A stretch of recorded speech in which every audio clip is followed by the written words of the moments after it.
Tom Quinn and Sam Wiles present Down in the Hole, a Tom Waits podcast which explores and critiques, episode by episode, every album of the American artist.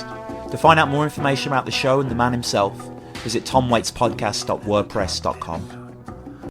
Hello everyone, hello and welcome back to Down in the Hole. This is our, quite unbelievably, this is our 19th episode of our Tom Waits podcast, where we're reviewing every single Tom Waits album, episode by episode, but you know all that. And you know that today we're on one of the most beloved Waits' albums, Sam. One that people listen to again and again, or one that divides people. What's one that some people cherish as high as Rain Dogs and Nighthawks. One that some people would scatter to the gutter with your, I guess Foreign Affairs is the go-to bad Waits album, even though it's not even that bad, is it? Maybe One from the Heart, but even that wasn't that bad either when we actually did go and revisit it. This is also what some people call the third part of his apocalyptic trilogy as well. You know, like Bone Machine's him kind of entering the fringe of civilization. Mule Variations is Tom living in these wastelands, and this album really is the man who's been living in the wilderness for far too long. This is a very crazy album. Obviously, we're going to get into the songs, but this is a very big shift in terms of his sound. It does. It's Waits' certainly his most confrontational album. In terms of the sonic soundscapes of this thing. I mean, just think of Top of the Hill. It's such a fuck you to listeners, isn't it? Who are kind of going there and who kind of been sated on Tom Waits and think they know who this guy is. And suddenly he brings out his first non-theatrical album in 5 years. Obviously, Alice and Blood Money were kind of like past projects that were kind of, not rehashed is the wrong word, but you know what I mean, kind of revived, remastered as it were and put on. But before we get on to Real Gone, I just want to do a few quick shout outs. The first one is, of course, as ever, to our Twitter, which is at TomWaitsPodcast, all one word. Continue to share things, continue to put videos and clips and images and lyrics and all. It's a little Tom Waits scrapbook, and we'd love to see you there. So please follow, please send things in, and please get in contact with us there. Also, get in contact with us or engage with us through TomWaitsPodcast.wordpress.com. Which is our blog. Now, for the past few weeks, kind of when we started the blog, we like to kind of do an episode, do an article, do an episode, do an article, kind of have this continual kind of, weekly kind of distribution of content. But as life has kind of interjected on me and Sam recently, and also inspiration as well. Like, I didn't want to force it. I didn't want to kind of make us write Waits articles over and over and over again. And it kind of got to that. I'm not going to say that I didn't enjoy writing every single mention of trains in Tom Waits, but it got to that point when I did trains and scarecrows and crows, where it was like, okay, I need to stop doing lists. And we just sort of stopped doing articles for a bit, just because, I knew we were going to do more, but we just kind of need to go back to it. So I want to point everyone to our latest article, written by myself on the blog, TomWaitsPodcast.wordpress.com. Which is called Tom Waits and God, and it's basically exploring Tom Waits and religion within his songs. And as you know, there are some absolutely incredible, this kind of like less explicit, say like Everything Goes to Hell and Misery's the River of the World, which kind of deal with apocalypse. Bow Machine, a lot of Bow Machine is that as well. But then say on Bow Machine, for example, you have like, Jesus Gonna Be Here, or songs like Georgia Lee, or That Feel, or Come On Up to the House. There are so many good Tom Waits songs that deal with religion or God specifically. So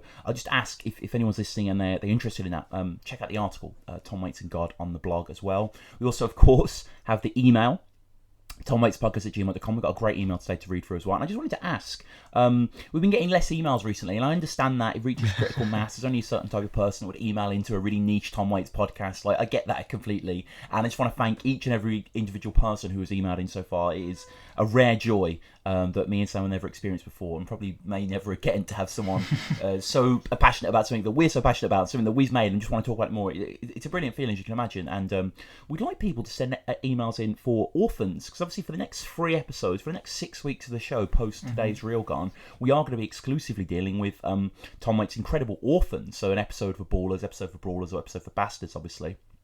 Some incredible content on those 3 discs. I'm sure you'll agree if you listen to them. So yeah, if anyone has any stories on orphans, maybe you're a long Tom Waits fan and you heard about 3-disc, bonus edition B-side Orphans coming out. What was your feeling? Maybe you got into Orphans last week because you've only been listening to Tom that long.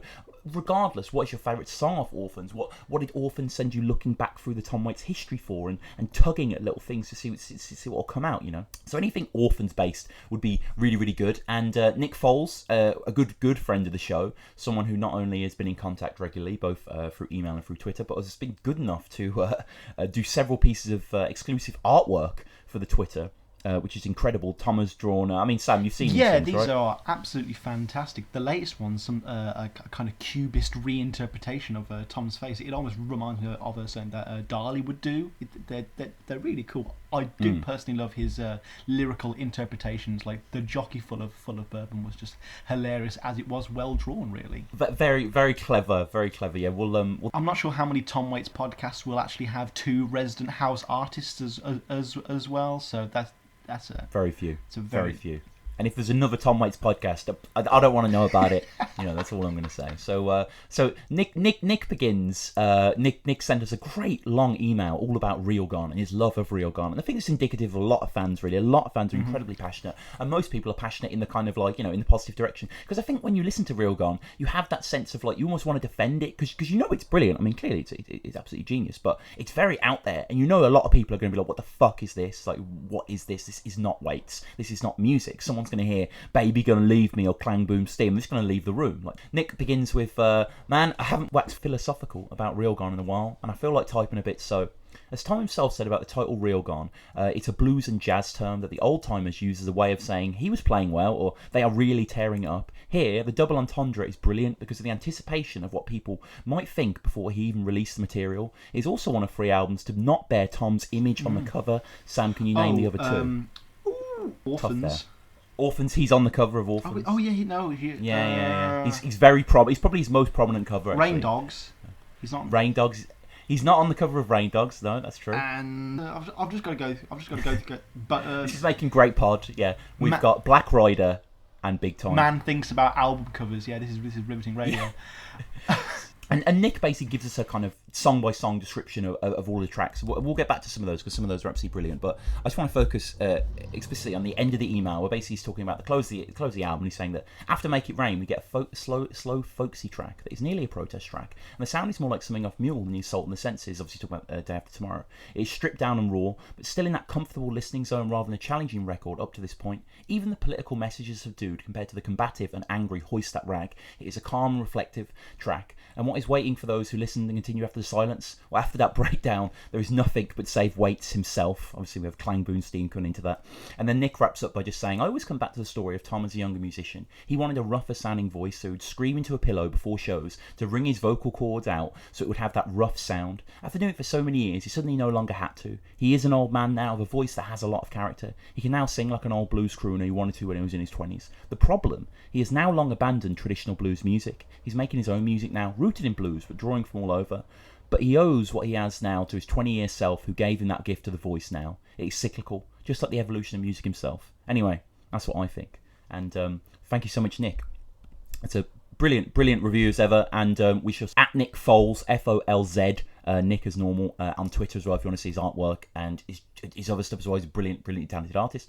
And finally, in our little admin section, as we always do, I just want to urge people both to go to YouTube, to go to our YouTube. That's Down in the Hole. Tom Waits Podcast. Search any of those things, you'll find us on YouTube. Because we do bonus episodes. Me and Sam love to do extracurricular Waits chat, and our most recent one that we've boasted of recently was VH1 Storytellers, which is just kind of past us now in the chronology of Waits. It's like 5 years ago now in Reelgone terms, but incredible set, and we just chatted about it for 40 minutes, the history, what we loved, what we didn't like, but I think there was very little that we didn't like, to be honest. Probably it just wasn't long enough, but even though it's a great length as well, Tom really blesses us with fans. But I want to urge people to go to YouTube and specifically search Jeff Lang, that's Jefflang, and Bone Machine. And what you'll find is, often I just search Tom Waits on YouTube and I'll go on most recent. I'll go on like most recent of the year or the month, and just I like finding people who have done Tom Waits covers. Basically, I like finding like this weird. I found this one recently. It was like probably a group of like 14, 15-year-old American girls at some talent show in some big auditorium in some high school, and they were doing this ballet dance to Heart of Saturday Night and like singing it, and like it was just quite nice. Yeah, cool. And then there's this guy, I forget his name now, who does like guitar lessons, and I think I sent him you, Sam, and he did a guitar lesson on the solo of Ribot. Obviously Ribot is a god of Reelgone. I can't wait to get into some of his material on this album, but Ribot's big time solo of 16 Shells. which is a crazy solo. Any guitarist that knows that solo, there's so many notes going on, and this guy picks it apart perfectly. But the clip, the Tom Waits clip that I found the other day, which I've just been fascinated by, is basically this guy Jeff Lang. It's a 1.5 hour concert. It's like an hour and 20 minutes, and it was part of this festival in America where it was a cover albums festival, but literally cover albums where one person will cover someone else's entire album, start to finish, in order. And basically, Jeff covers Bone Machine with just himself and his guitar, and he reinvents a lot of the songs as well, in complete order. He plays some of them normally, he plays some of them with a heavier southern groove. He's got a slide on his guitar, there's a bit of distortion, like, it's "Well the Earth Dad," and it's like these big riffs going on and stuff like that. But he tackles everything. Tackles The Ocean Don't Want Me Anymore. He tackles That Feel.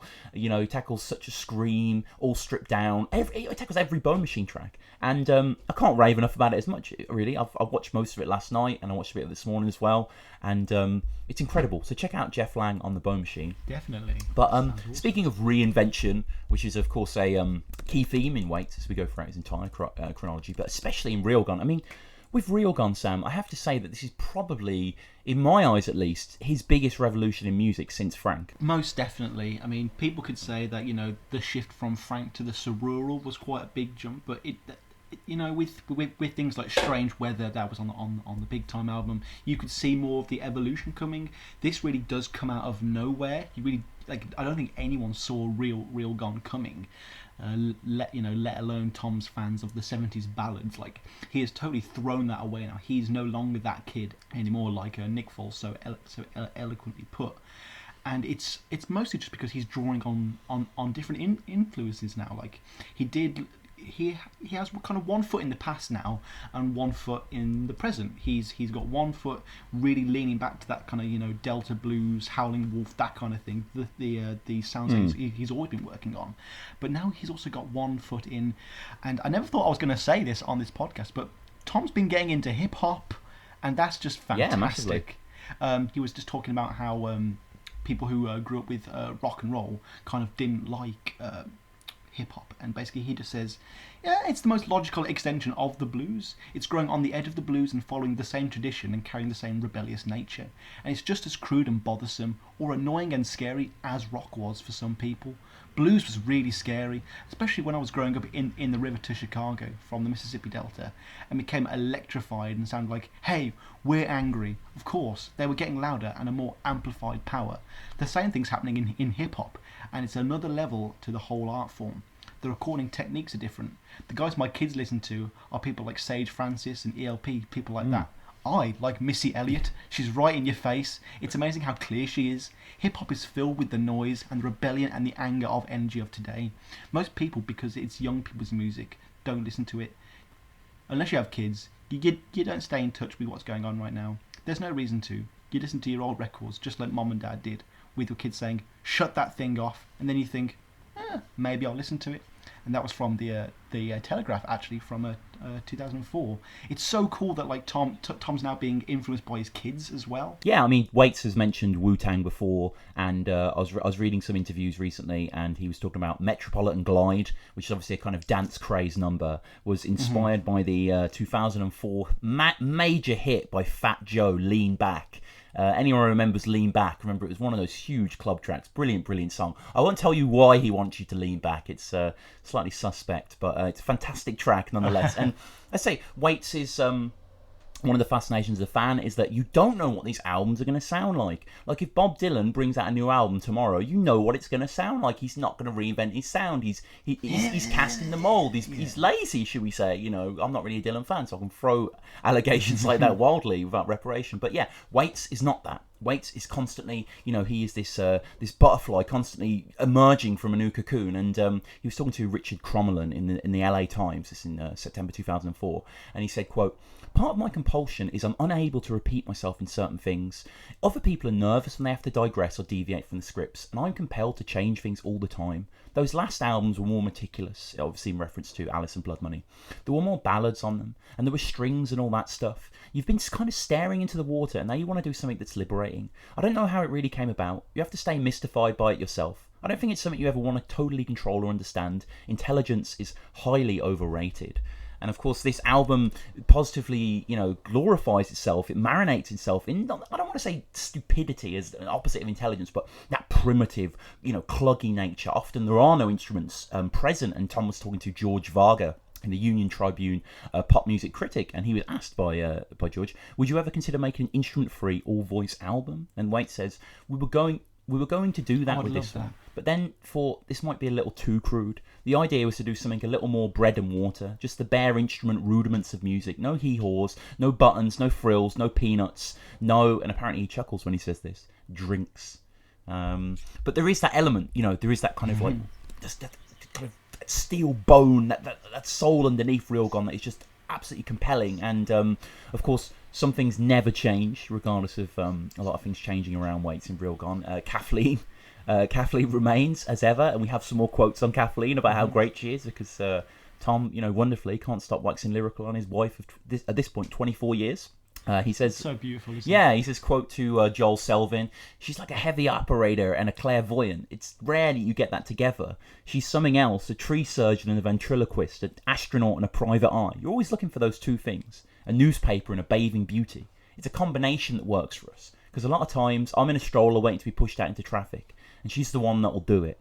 And then Barney as well, in a great interview concerning Reelgone, asks Tom again about Kathleen, and he kind of echoes that same sort of spiel. He's like, yeah, we collaborate. It's not always 50-50. Sometimes it's 70-30. It's like any relationship. She doesn't like the spotlight. I do. She likes it backstage. She's like a heavy equipment operator. So, with Kathleen, do you feel that her story-playing elements on this album really are coming to more of a forefront? There does seem to be more of because the narrative now seems to be much more of a real narrative. Obviously, Tom's never really been that political before, but this does seem to be the album that, especially that all the journalists like to pick on. That this is when Tom goes full political.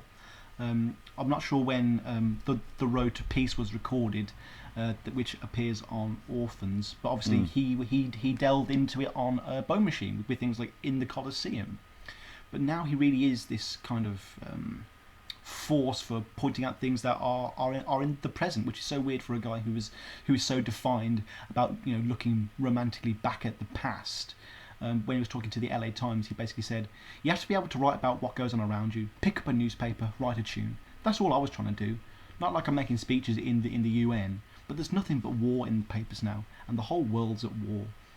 It's also important to say that I think that he's more on about Bush, essentially, like Bush's America. He's, whilst this album does kind of hauntingly still apply today, with the quote endless war on terror. They'll apply forever, won't they? Pretty much. And he was just talking about politics as a whole, with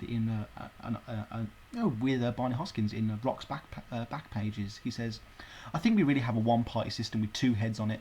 It's like Bill Hicks says, when a new president is elected, they take him into a room and show him a little film of the Kennedy assassination from an angle that no one has ever seen before. And then they turn to you and say, are there any questions?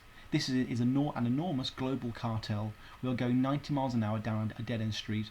Bush has probably set us back about 75 years. And those are strong words from a man who, up until now, has been quite apolitical. I've never heard Tom talk about a president before. I could imagine him liking Clinton purely because Clinton played the saxophone. Right. But yeah, he really does seem to be quite impassioned about this. Most notably, probably because this war is fought with young people like his son Casey, who actually appears on this album. Yeah, throughout. Probably most prominently on Top of the Hill, where we have turntables. But we'll get into the politics later, because I think that can slightly distract from like just the sound of this album. Like you say, journalists are kind of like, oh, Tom's going political, day after tomorrow. It's like, no. Just put your ear to this speaker. Like, Tom has done nothing like this, and part of it's coming from his abandonment of his right and left hand men, the piano, and Tom basically asked. Some people went crazy. Yeah, well, I mean, it's like I mean, for some reason I'm mentioning a lot of this episode, but it's like when Dylan went electric. I imagine it's the same sort of uproar. And he's asked, was it quite liberating to put the piano to one side? And he says, quote, well, my theory is that if you don't bring it with you, you're definitely not going to need it. I bring hundreds of instruments into the studio, and everyone else who comes in, they bring a couple of hundred too. So you end up with this plethora of instruments that you don't even know where to begin. It's just colours and things to have if you're looking for something. It just increases your vocabulary. I don't know why the piano didn't get used. It didn't work. And then he's asked if he ever imagined that he'd be sort of taking another radical turn as he was now, such as the road that was Swordfish. And he says, I don't know, I told my wife, I said that if I hadn't met her, I'd probably be playing in a steakhouse. And then I said, let me correct that, working in a steakhouse. So Tom still has his humour in spite of the serious material throughout Real Gone. Well, it does seem like you were mentioning earlier that this is the biggest shift since Swordfish. It's almost like an anti-shift from Swordfish. Like Tom felt kind of restrained to the piano and was trying to expand out into different instruments. Like, you know, he brought in the orglongs and the glass harmonica, marimbas, all these weird things, dragging a chair across the floor to make all these weird sounds. And again, on this album, he is making weird sounds. And again, he's also using a lack of real instrumentation, but it's almost a total abandonment of who he was now. Obviously, the most striking thing that he does is he provides his own percussion. Quite famously, he talks about recording with a little handheld recorder in his bathroom. And the one thing that we should point out straight away is that a lot of people might think Tom might just go chaka boo boo ah once and then just loop it.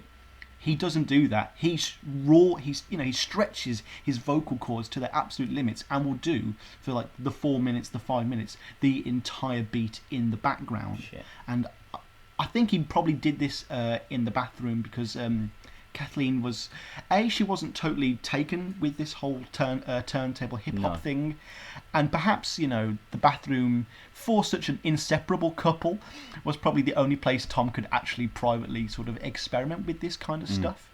When he was talking to Barney again, he mentions, I'm more like a rhythm guitar that I play with my throat. It adds texture and cornstarch to the existing tracks. There weren't loops because loops start feeling like wallpaper after a while. You know it's coming around again and again, and your mind has no need to probe any further. But when you're trying to communicate with a drummer and you don't play drums, the first thing you do is use your voice to illustrate what you want, and that's so poignant. That is exactly what everyone does. I mean, you've obviously been in a couple of little garage bands yourself, for whom I know. And to illustrate that point yourself, like no one just starts like slapping their knees. You do have to give it a boo boo ba ba. I'm getting flashes of School of Rock now. He also mentions, I was determined to kind of go that whole way. I'm all by myself with a tape recorder and trying to sound like a band. It's not tape loops, I would do it for 3.5 minutes. When you can't find the sound you're looking for, you make one up. Mine are very crude, like me, and that was from an article called Waits Tries Topical Emphasize from the LA Times. It's so cool that he is keeping us on edge, though. He's making sure that we're not getting comfortable, which is weird for an artist. You do want your audience to be comfortable and to feel comfortable with you, but he just throws that to the wind. He wants engaged listeners, doesn't he? And I think that's crucial. He wants people to actually value what he's putting out, and if you do just do that on autopilot, then it can just become a bit irrelevant, really. He was asked as well, similarly on that thing about kind of just the creation, because that's such an interesting thing in Real Gone. There is a real sense of these things coming out the earth, dripping in soil. These songs, they are just kind of forged from such blue skeletons. And he's asked, this is part of a Australian radio interview in 2004, he's asked, where do tunes come from? And he says, well, nothing comes out of nowhere. Nothing comes out of your hair. There's always a story that happened before it emerged in you. By the time you see something new in the garden, it had a long history getting there, which I really like. I think that's a great quote. The same is true of tunes. It's really about the migration of seeds. That's how music changes. And I'm always interested in volunteering in the garden, pouring a little extra water. And I guess the extra water, to extend that metaphor, comes in the term of a kind of slightly retooled band, which is interesting. Most notably, we have the god himself, Mark Ribot, back, who I'm just going through a wild phase of Mark Ribot listening at the moment. If anyone heard Ceramic Dogs, which is like his rock trio, he basically said in an interview when the band started in the late 90s that he hadn't had a proper rock band since he was in high school, and they are that, just full on guitar solos, really clibbly kind of riffs, high paced. I forget the name of their live album, but there's only like 2 on Spotify, so check it out. They're, unbelievable. So happy that Mark Ribot's back. The majority of drums is taken up by Brain, who has travelled with Tom extensively at this point. Also have Les Claypool back on 3 tracks on bass from Primus, which is very, very welcome.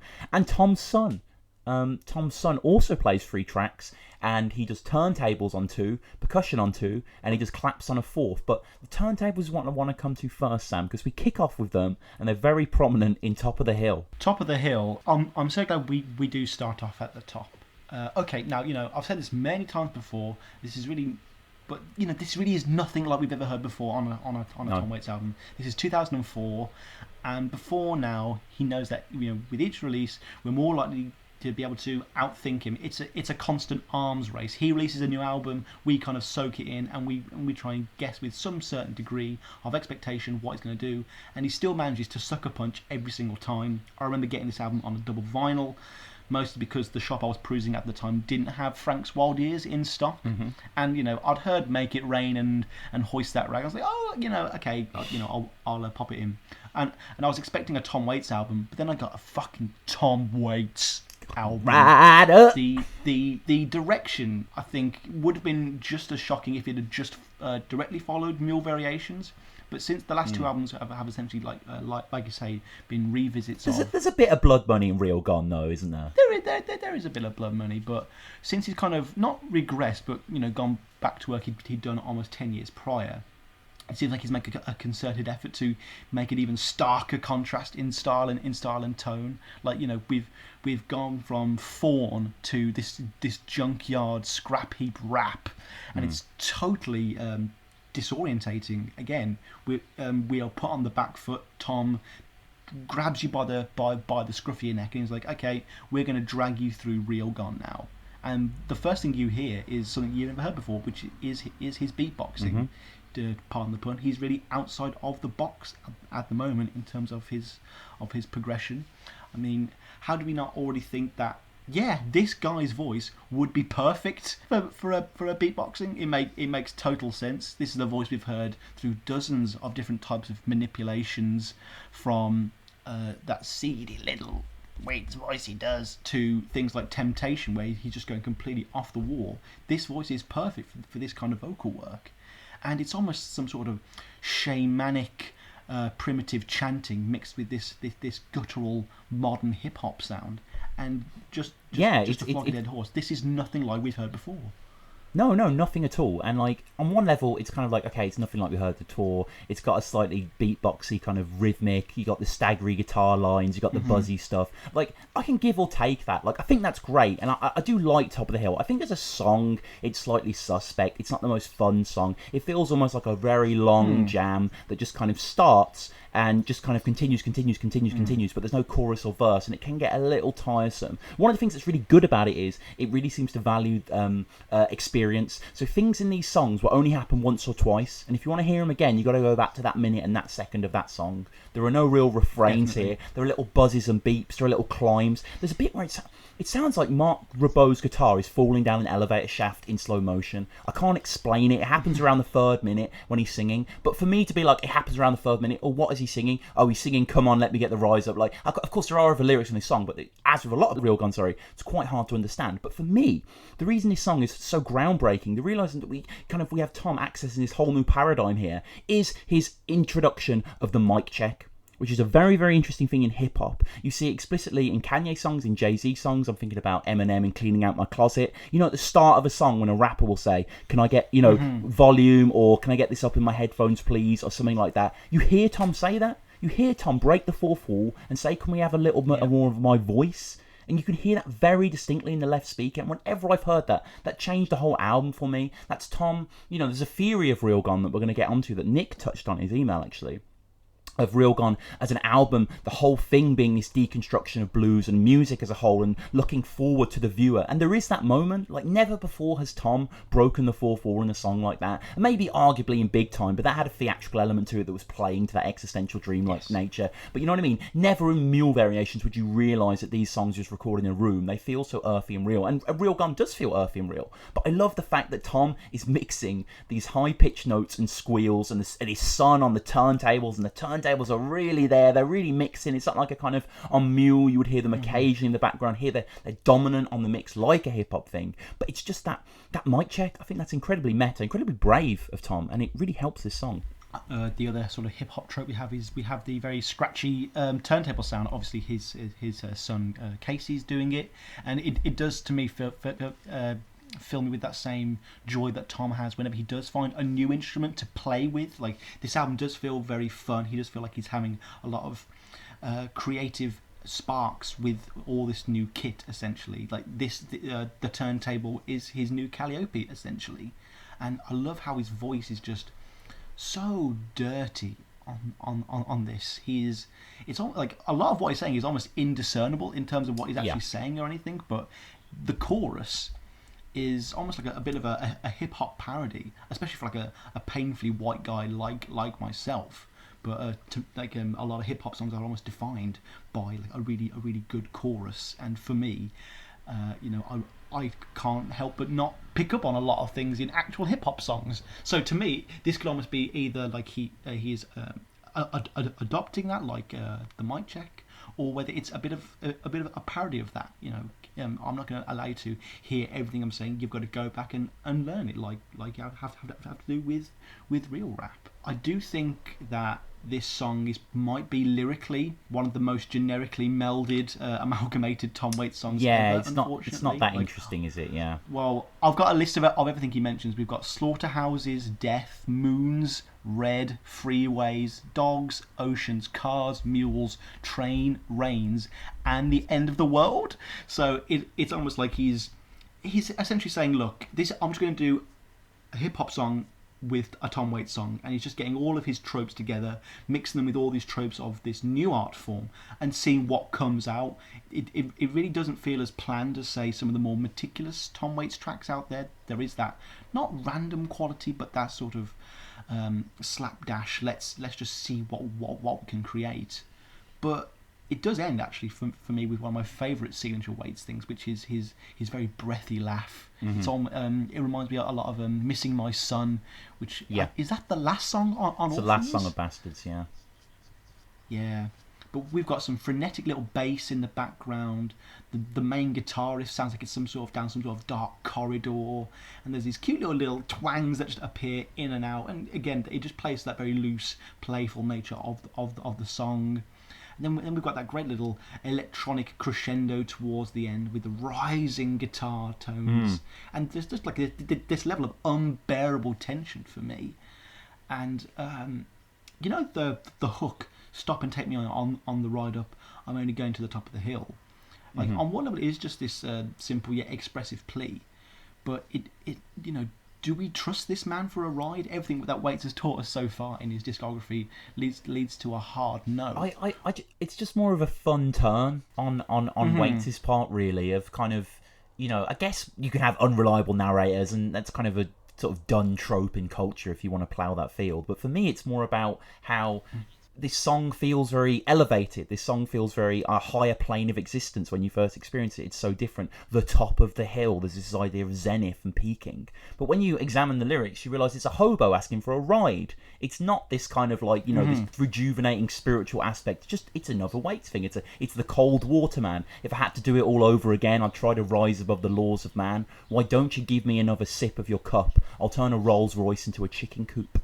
So it's kind of like this slightly misled, mental picture. But I don't think the lyrics need to make sense on this song in particular. Certain songs on Real Gun need that. It is a sound song. It is a completely sound song, and the words have their own song. There is a sense of buoyancy and unpredictability to the proceedings. It's got this nice propellant groove, but is it a track that I'm going to return to that much? No. Is it because it's that experimental? Not necessarily, no. I think there are more moments on here that are a bit further down the chasm hole of that world, but I gotta say that, 3 minutes in, I am kind of drumming my fingers on the sideboard with this track. Is that something you feel in a lot of songs on this album, though? We're going to talk about Indulgence later. This is one of Waits' most indulgent albums. Of course, this is his longest album as well, and I think it's 71 minutes. And even if you take out Sins of My Father and Day After Tomorrow, I think it's still tied second or third. Like, all the songs are long. Are what I'm trying to say. It's not long because it has a long song in it, but we'll move on to the next track, which is definitely a standout for a lot of people. A lot of people go crazy about this, but I want to start by just putting this through the great Mark Ribot paradigm, because the guy is a god, and we've had our Joe Gores and we've had our Fred Tackett's and those sort of people. But I'm so happy that Mark is back working with Tom, and I'm sure Tom is as well. And Barney asks him, this is in Uncut magazine, November 2004. He says, why is it taking so long to be reunited with the great Mark Ribot? And Tom says, he's a busy guy, you know. It just seemed the right one for Mark to play on, and I was lucky enough that he had time to devote to it. It's so difficult to be a unique and distinctive guitar player, but he's in a category all of his own. And then in that George Varga interview that I quoted earlier, George asks him, you mentioned developing your own language. Do you mean something along the lines of, quote, play like your hair is on fire? And then Waits says, I think I said that to Ribot. But you don't have to tell Ribot to play like his hair is on fire, because his hair is always on fire. All that means is play your instrument. Someone like Ribot doesn't draw distinctions between playing at a wedding, a trailer park, or playing for the Pope. I guess most of the people I play with are adventurers in one way or another. With Ribot, you have to be a little careful, because if you say you want a little feedback, you might get an automobile accident. It's always interesting finding someone who, you know, just know as much about Pygmy music as you do. Big Boy Crudup, Memphis Slim, Gavin Bryars. Some people have a rich frame of musical reference, like Ribot, who was in a soul band in New York called the Real Tones for many years, and they backed up Solomon Burke, Wilson Pickett, people like that. So Waits is clearly in love with Ribot as we are, and Ribot is dominant throughout that track with the kind of, I mean, the song starts on a sort of a bang and a pop, and then that very familiar riff oozes through. It sounds like it's squelching, you know, it's very hard to put a finger on, but it's very evocative, isn't it? It definitely feels like soldiers going to battle or some sort of heraldry's occurring. And it's interesting to me that Reelgone is so much sound-wise about regressing back, but this song, in terms of its structure, is incredibly simple. Aside from the brilliant solo at the end, you know, you have these chords at the start, and those chords form both the verse. They're sort of slowly picked. You have Hoist That Rag, do do do. The same chords, just the dynamics are changed up. There's nothing kind of like, you know, in so many other Tom Waits songs, let's pick one out the air, Please Call Me Baby, for example. The amount of chords in that track, you know what I mean? The amount of backing, the amount of instruments, the amount of sense of a world. Whereas this song is literally, I think I was looking at the tabs for Hoist That Rag, I think it's like 7 chords, 8 chords, all well-known kind of A minor, F minor, G kind of chords as well, not some kind of flashy, you know, augmented seventh kind of thing. And this song really works. It's a classic songwriting tactic, really, as well, in its structure. The first verse is double the length of the second, which is half the length of the third, to create this great sense of parallel dynamic. The second chorus has the solo, which kind of sprouts out of it like a dandelion. This song sound as a whole, I'm not going to put it in like my top 50. I don't think Hoist That Rag is like not even in the top 50. Probably not. No, wow. Literally probably not. But I think a lot of the ideas in this song are brilliant, and I really like what Ribot and Waits did. To me, this is Tom's theatricality coming out once again. Like he has kind of technically left the theatre from now on. He doesn't do another theatre album again. No. But to say that he hasn't been affected by working on 3 or 4, Jesus Blood. Also is kind of a theatrical thing he did, but he's done kind of 3 album tracks, like proper Tom Waits one now, and to say that they haven't affected him would be quite naive to think. And for me, this song opens almost like, you know, you're wading through some weeds and like nothing seems that threatening, and you know Tom's vocals aren't even the angriest we've ever heard for the chorus, especially you know, compared to things like Blood Money. But then you have that chorus, Hoist That Rag. It hits you so hard, like a bayonet charge, and you've got that hollow pounding drum. That, you know, he even mentions the drum in the song, but it does have that sort of ancient classical rowboat feel to it. Like you can imagine some sort of great Greek trireme coming into shore with 100 filthy Athenians in, you know, boom, boom, stroke, stroke. And the fact that the song hints to an older era and almost an older style of warfare does highlight and contrast the current conflicts we live through today. Like, you know, it's almost poignantly pointing out the futility and the irony that we as human beings have not been able to yet move past such silly things as fighting. And whilst The Day After Tomorrow, the last song proper on the album, will muse over similar issues in a more sort of personable and introspective way, this song is definitely the more for the enraged person, like anger over our failings. And it you know, it's just coupled with this shouty growl that's just so perfect. He's so this album for me is very enjoyable to listen to, because when I know that Tom is having fun, I know that I'm going to have fun. This is a classic Reelgone song.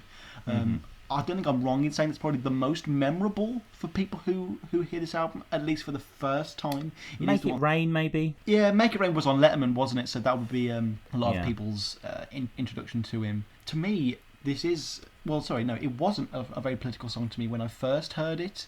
But then obviously in doing the research, Waits described this as a soldier's song. And it's not even the first time Waits has sung about sailors.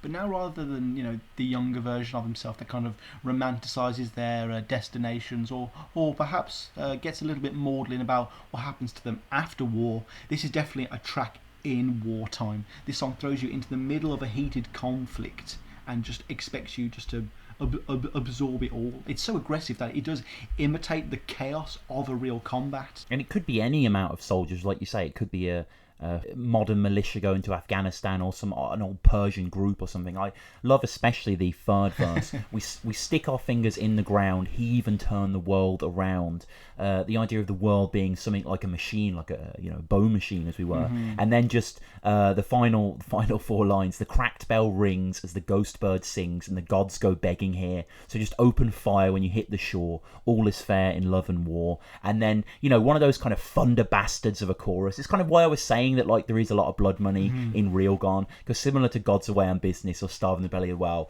the chorus is just hoist that rag. There is no supplementary lines here. Put the flag up, as it were, show your colours, get ready to go. And if there's anything that makes me feel more bellicose in this song, it is Mark Ribot's solo, which is one of his very best. I mean, we're talking in the pantheon of like, so fantastic. Jockey Full of Bourbon, Hang Down Your Head, the live big time 16 Shells solo as mentioned before. I'm sure there's many others that I'm missing out here. The guy's an unbelievable solo guitar player, and it just builds on his own shapes and plays within the chords as arpeggios going up and down. And there is an obvious lead line. It generates for me a sense of comradeship and commandeering, a sense of leadership. It's a weird world in which the solo is long as well. Like the song Hoist That Rag's a long song, but the solo is long as well. In spite of its kind of verse chorus things, it gives a lot more time to the solo. Maybe it's a welcome back to Ribot in many senses to both the fans and Tom, but he delivers it perfectly, and then he kind of like rises all the way up the fretboard, re-establishes the line, and then falls back down into the classic instrumental riff. And for me, this song is a riot in that regard. I'm not sure why it doesn't... There is this thing in Blood Money, there's something in the back of my head where I like these songs, but they're not... I'm not going to put them in my top tier. Like, I'm not sure about it. And Hoist That Rag is another one that I'm kind of struggling to kind of put on this real plinth. But it's a good song. It is a good song. Like, there aren't many tracks on this album that I dislike, but perhaps more closer to the middle grey ground. Like you say, there aren't many that you will revisit with such gusto. But just to finish your point on Ribot, what I think is very clear is you can tell that their relationship as two working artists has really come forward now. You know that they know exactly what they want, and I don't think Ribot has a bum note on the entire album. Like he's just so magnetic, and he never loses his footing once or strays from the path. What I would say about Hoist That Rag is, when people talk about Tom bordering on parody, this could be one of them. This really could. Right. And yeah, it is a bit like his voice is just pushed to the limits of acceptable taste here. It really it really is. Is it distasteful though? Is it that hard to listen to just because it's a bit throaty? It's not hard to listen to, but I think it's definitely up there in the... Actually, no, it's a good point, actually, because it does feel quite listenable and commercial in that sense. But I'm not sure I'd ever put it in my sort of album of songs to introduce people to Tom Waits to. No, there's a pacing issue as well for me on that track. I just think the song should be a little shorter than it is. And I think the solo kind of elongates it a little bit. But we're talking about like 4 minutes 20 here.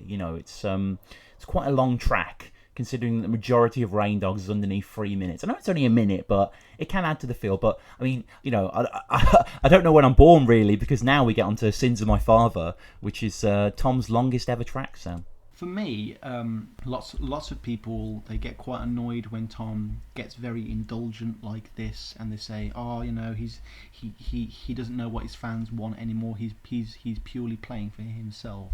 And I don't know about you, but I personally feel that if Tom is doing this, Tom is doing what he wants, and he is being indulgent. I'm not going to argue that a Tom Waits album is going to be longer than it typically is. It's more Tom Waits for me.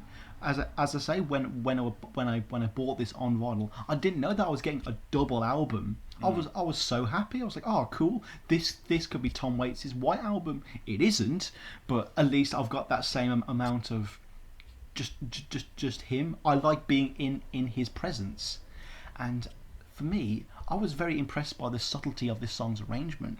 We're going to get onto the lyrics. Obviously, it's a very, very lyrical song, but there are just so many certain elements that are really understated. Like, there's this little sizzle of a cymbal that is struck about 4 minutes into the song and never heard of again, and then there's this the tabla drums enter around the 9-minute mark. Like, it's like we were saying earlier, that you have to go back and think, what was that, and you have to immerse yourself back in the world all over again. It's like when you find out that like a character in a movie was something they're not, and you have to go back and watch it all over again with that same Channing. Yeah.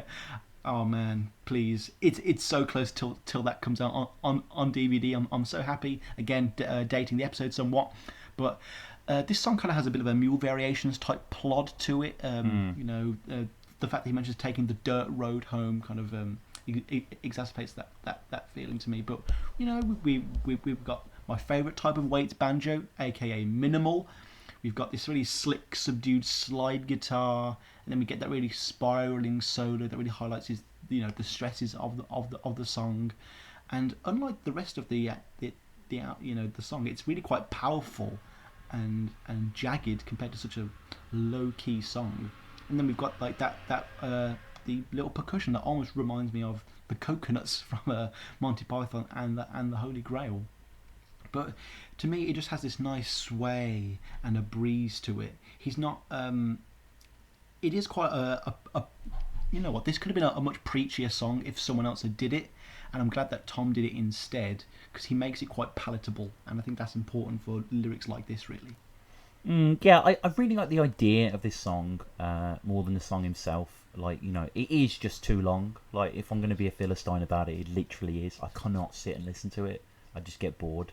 I enjoy the track. I don't think any of the elements of the tracks that make me bored as a whole. I just think that the whole thing at nearing 11 minutes, half an episode of 30 Rock, that's a long time for one song to go. And Waits was interviewed yet again in the LA Times, great interview by Richard Cromlin, and he was talking explicitly about Sins of My Father, and he said, quote, I'm not Billy Bragg, but I'm not Liberace either. Making songs about what's going on, first you have to inherently believe that they have genuine power to be part of a change. I'm not sure that I completely agree with that. At this point, it's like throwing rocks at a tank. Their songs, sure, they are reflecting in some way what's going on. I'm watching and listening and finding things on the road and picking them up and sticking them in there, but I don't know that I completely believe that it, in fact, can make a difference. It sounds a bit cynical, but still, I guess to a certain degree, there's a point where you realise to say nothing is a political statement. So I tried to put something in there. I don't know, I'm cynical, but I'm also hopeful. And, I respect this track, as I've said. And I think that, there's some great imagery. Like, it's a really long song, so if you're kind of pouring through the lyrics, there's some fantastic, Jesus of Nazareth told Mike of the weeds, and stuff like that. That they'll hang me in the morning on a scaffold and doing the Tyburn jig, which is a nice reference to England there, which is one of the last places that people were hung.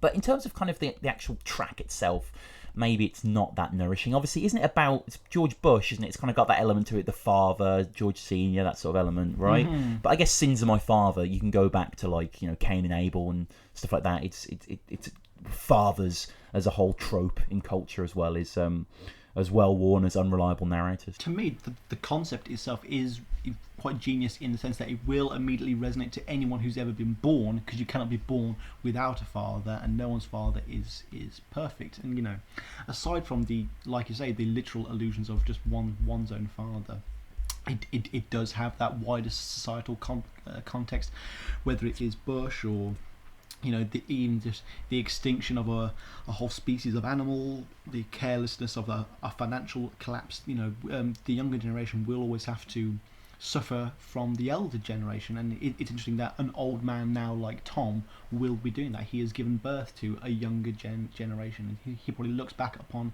his own life now and wonders what kind of world has he brought a child into. One lyric that I find quite interesting is he takes them down to the pond. Why is Tom taking them down to the pond? Is it a primordial pool?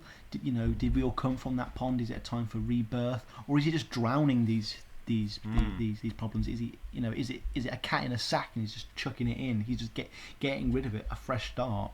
It's a very evocatively challenging song, I think. But like you say, it is a bit long, and I know I do fight the corner of let Tom do what he wants, because I always clamour for more songs, but it probably, I don't know what you'd cut though, because all the lyrics to me do seem to have that necessity to them, and it may have been ruined if he'd have sung it a bit quicker.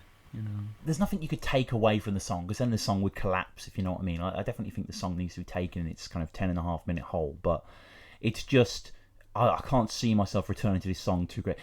Take the sins. It's not even like the central melody is like that good. It's quite repetitive, and it's just quite basic. There's not kind of a grand big chorus that you kind of want to build up to, or some sort of beautiful elongated instrumental passage or something. Like Ribot does good work here, no doubt, but you can tell by the backing what sort of solo he's going to put on top of it, and it's kind of a really bluesy kind of Telecaster-y kind of thing, and it's fine, and there's some interesting moments within it. But I want to move on, Sam, because I think the fourth song on the fourth song on this album, "Shake It." I have an absolute love affair with this song. I knew Real Gone Well. I did know Real Gone Well, but as with this whole podcast, you go back and you listen to the albums, and certain songs you're like, fuck me, why did I play this once or twice? But I think explicitly songs like Diamonds and Gold off Rain Dogs, and Down Down Down off Swordfish. Those are two tracks that stick out where I was just like, fuck. I was like, why have I kind of ignored these? And Shake It, kicks off with that kind of, I just love that 1-2-1-2 kind of punch that the lyrics have, because obviously the riff is bam bam bam bam, and it's like strip, poker,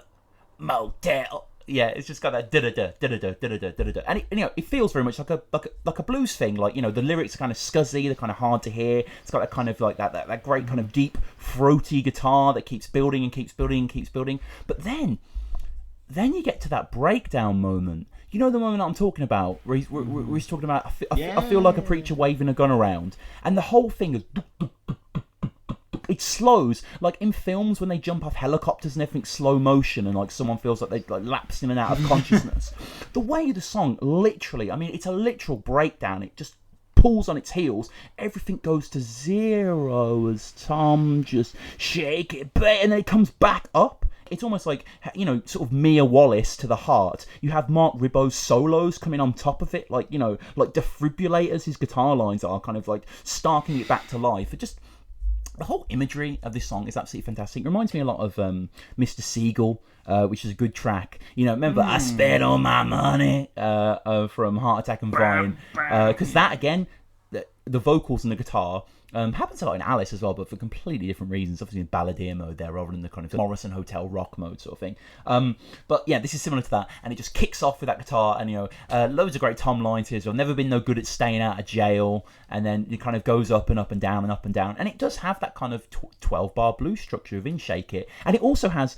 You have the buzzy guitar at the bottom, which leads the song, and then you have that bluesy guitar in the left-hand speaker, which sounds like it's slightly not plugged in properly. It's slightly off kilter, and I love the juxtaposition of those instruments. That's such an interesting thing to do, to have that kind of buzzy, bad fret noise kind of guitar at the bottom, and have that kind of more elegant kind of Stevie Ray soloing on top of it. It works so well, and then you come back to the two breakdowns, then Shake It Baby, Shake It Baby. I think the atmosphere of this song, I think that breakdown is one of the best things Tom's ever done.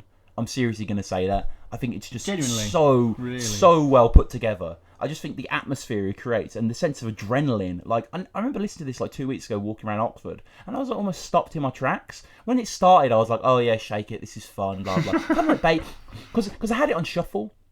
So Shake It wasn't the 4th song I heard, it was like the 10th song I heard, so I'd heard most of the album, and I initially thought, oh, it's kind of like Baby's Gonna Leave Me, which I think's a fine song. It's not a great song, you know, kind of the outro to that's the best bit. But then when that breakdown happened in Shake It, I was just like, I had to kind of, you know, just reevaluate my entire opinion of this album. I just thought it was so out there.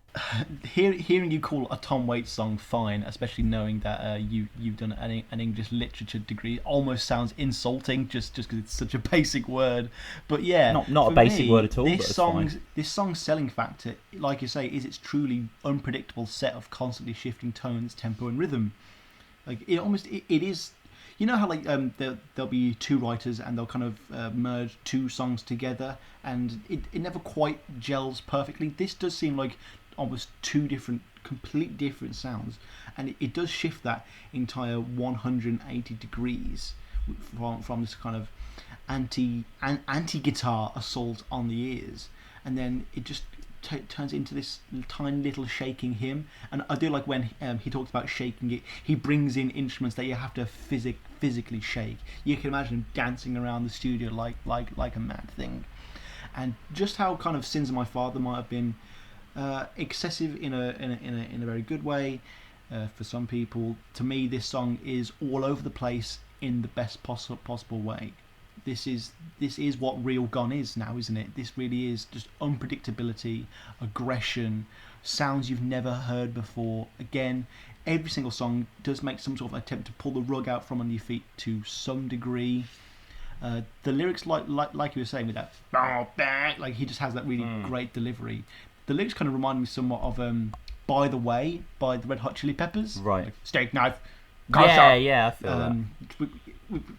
And then a bit of Monkberry Moon Delight by Paul McCartney as well, where it's almost just a jumble of nonsense words that are chosen more for their sharp, quick sounds than for any real sort of poetic meaning. And to me, like Top of the Hill for you, perhaps this song is much more about a cacophony of sound than anything too deep. It is just shake it. It's not it's not drumming the depth of the human experience.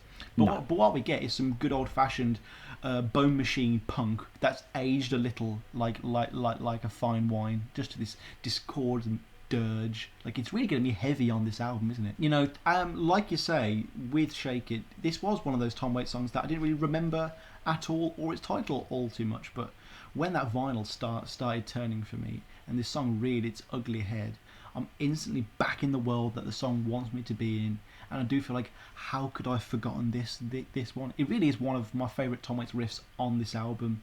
It's barely even a riff. It's literally 3 notes. Like, it's literally so simple. And it's like, you were talking about the lyrics as well. Like, I agree, yeah. Real Gun as a whole, it ain't an Alice. There ain't some deep narrative behind this. A lot of this is very basic kind of lyricism. Wheel spin, roulette, who's giving, don't get. Great line, but doesn't really mean anything. What's interesting is reference to Mike Tyson in this song, where really? in this, in the second verse, Mike Tyson KO'd on the wild Blue Road, which I never heard when I listened, but obviously when I'm making my notes, I always check out the lyrics just to make sure I didn't miss anything.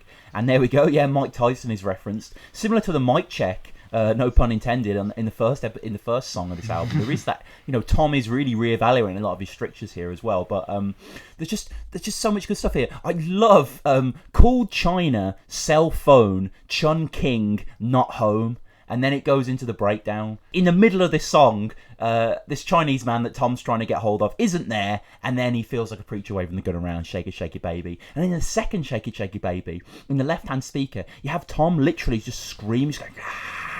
You just hear it, just overpowers the song. You could barely hear anything else in there. I'm like, what is this guy doing? This is fucking brilliant. He's just screaming over his tracks. But it's still a really good song, but it's very much kind of like, it's something the Black Keys, not necessarily the Black Keys would do, but that kind of like, those kind of formulations that, like, whereas the Black Keys write great modern pop songs, you feel the blues within them, you feel the structures, you feel the progressions of the chords, where they're going, and Shake It is like that, and Shake It for me is a real highlight on the album. I think it's a terrific track. So going from what I consider a really good song to possibly an even better song. It's not better than Shake It. Don't go into that barn. Don't go into that barn. It's not better than Shake It. I've had an affinity for this track for many a year. Right. It's the more aggressive son of Murder in the Red Barn. And I do kind of find it hard to choose between the two, because like I say, when we did the Bone Machine episode, Murder in the Red Barn did kind of lodge itself in a very special place in my heart. This track has some more stellar guitar work on this album. I love the contrast between the very sort of heavy strokes of down, down, and then that the very playfully upbeat flourishes between the vocals, and the little notes that are played almost imbibe you with the same curiosity of the characters within the song. Like, what's in that damn barn? You really just want to know. And obviously, lyrically, this song is about curiosity and things that are hidden from us, hidden from the public. Tom is the authority figure in this song. He's telling us not to go in that barn. It's not just honest advice. It is him trying to hide something. Some of us would be shocked about what's in the barn. He never tells us why. Just trust him. Bad things always happen behind closed doors, perhaps in a White House. They go on, but perhaps ignorance is bliss. Like, I love the image of the old slave ship being just under the water's surface, and then nearby the bones and chains of slaves are constantly being drawn up and stormed upon by farmers. And again, it kind of highlights how no matter how hard you try to attempt to bury the past, that attempt will always backfire on yourself, because maybe even if you're dead, the truth always comes out of in the end. And perhaps this song is a lot more political than perhaps I first thought. Really, it is more subtle in that way. I can't get enough of the sing-along ability. It is a phrase that I'm sure I've made up and I've used several times, but with the Tom's vocal percussion and beatboxing on this album, I find it very fun to go along with him. The hoo ha, hoo ha, that's instantly classic for me, and I always have to join in immediately. And again, it shows that Tom isn't going to shy away from that kind of Gilbert and Sullivan theatricality just because he's not working on a play anymore. Yeah, that screaming of Tom sounding like some chained beast recovered from Skull Island, just wild and rabid. Amazing. Yeah, I mean, when this song starts, this song to me has give me the same feeling that I had when I first listened to You Shook Me All Night Long by AC/DC, where it was like I was just enveloped by the sense of groove in the track. And there was just the groove. I was in that moment with the song, and the song does have a brilliant sense of rhythm and groove. Don't go into that part, oh my god, it does propel you along. Your grasping for political references in this song is a little misguided, perhaps. I don't really see that, and I don't think we need to see that too much in Real Gone. I think again, it's an endorsement of the rhythmic nature of songs, and I think the most interesting songs in this moment, this is a fun blues song. He's saying don't go into that barn, we want to go in there. It's going back and forth, tide is ebbing and flowing sort of thing. It's more the did you bury your fire, yes sir. I love that moment in the centre. Fantastic. Yeah. Oh. That is probably the best bit of the song, when it's him kind of like instructing whoever this soldier is about his upcoming military engagements. The listicle, which obviously us BuzzFeed generation kids love as well. Hide your gun, smuggle your rum. And then when the chorus comes back in, it is like an old friend. You kind of almost forget about this great big chorus and just singing it along again. And then at the end again, you have kind of a reiteration of that military thing, don't you, where he's talking about all the different place names of places like Henderson to Swiftly to Memphis, all those kind of things. And Tom again is reveling in the sounds of places like Covington and Natchez. It is like the most Tom Waitsy lyrical espousing of place names ever. Obviously he's always been a man who's talked about place names before, but he really just goes all out here for this one. Other lines that I've always liked in this song, I love the sky being described as black cellophane. I think that's a very enrapturing image. And this is also the first time on this album that the branches of trees are going to be described as bony claw-like fingers. I don't know why that image is so inspired in Tom. It almost to me sounds like a William S. Burroughs type image. It just has that subtle creep to it. So yeah, Tom has a great threatening, demented tone in this. He's almost like your crazy grandpa in this song, telling us about Saginaw Kalinda and a crazy lunatic, Everett Lee, who's gotten drunk on a is it turnip wine or tulip wine? Is it something Pruno like that. Really, or something like that, or is that in another song? Pruno's in Circus. Pruno's in Circus. That's right. Yeah. Yeah. And yeah, just that call and answer segment, you're right, is the best part of the song. And again, it just ends with that great ranting list. If you're going to talk about Tom and the Apocalypse, this is that crazy man, a crazy engineer who's going to meet Denzel Washington in a very poor film. Subtle spoiler there.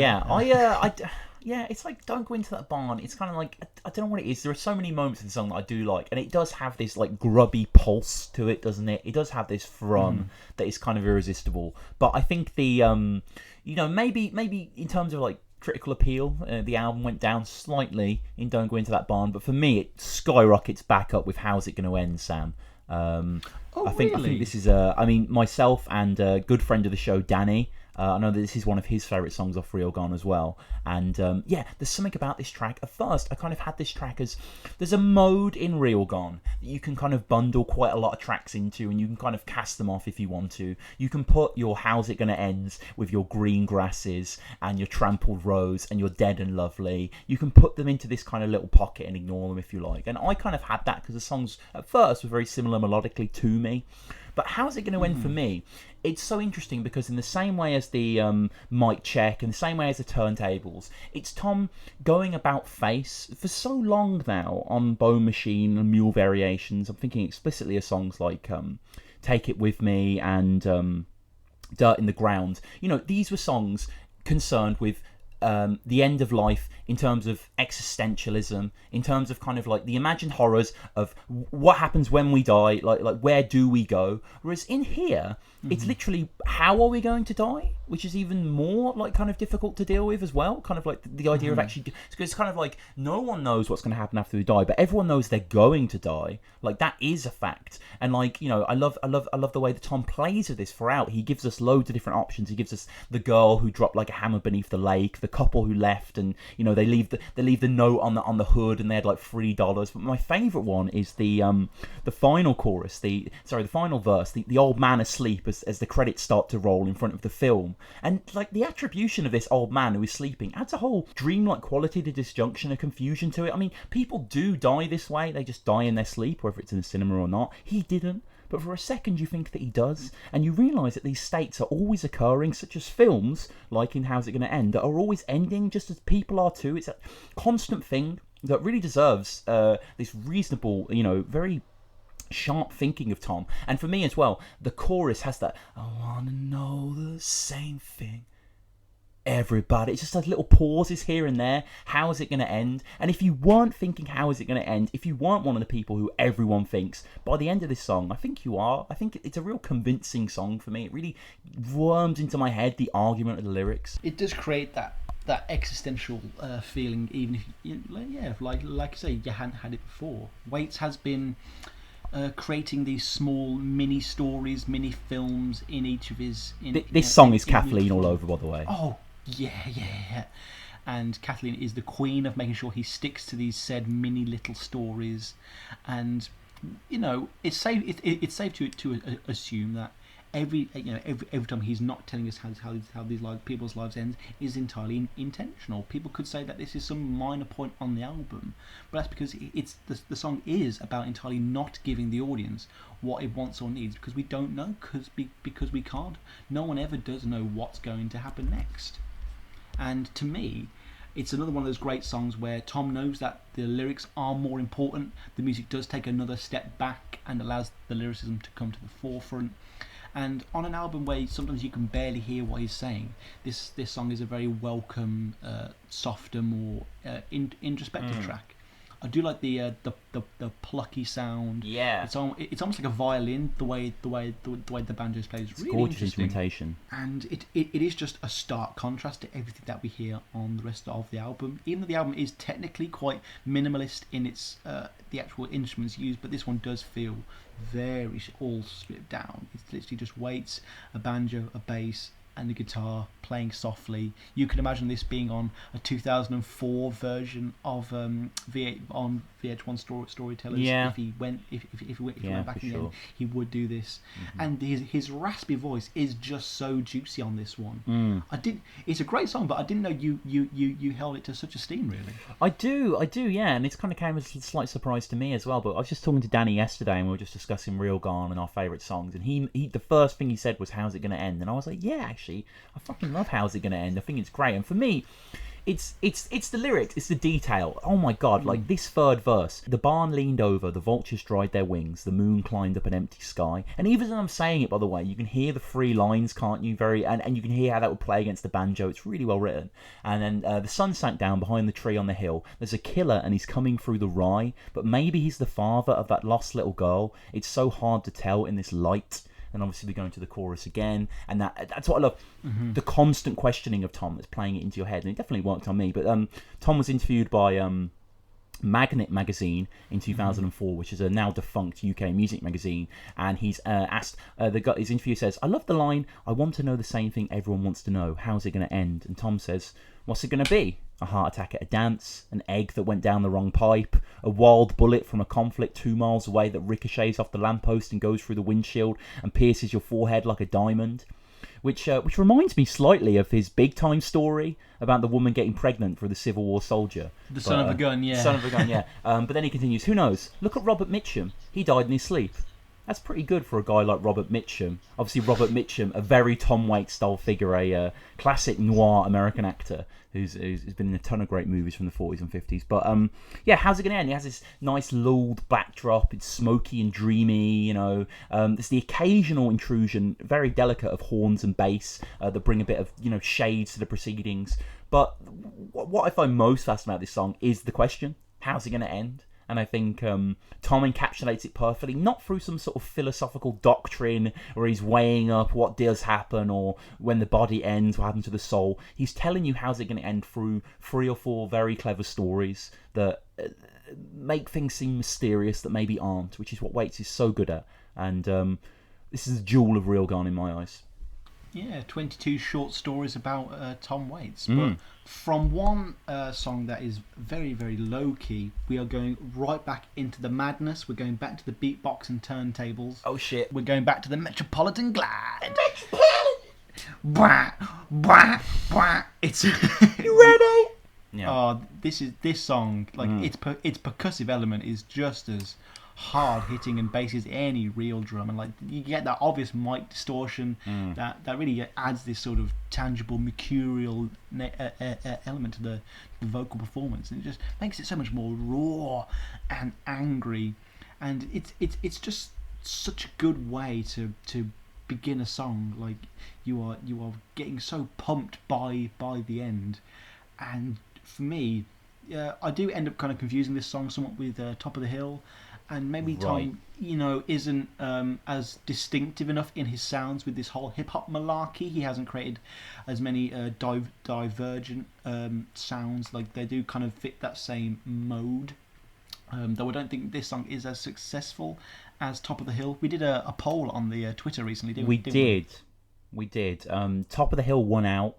Because I said to you earlier in the week that Metropolitan Glide was far better. You disagreed, so we put a poll. Twitter is at TomWaitsPodcast, by the way.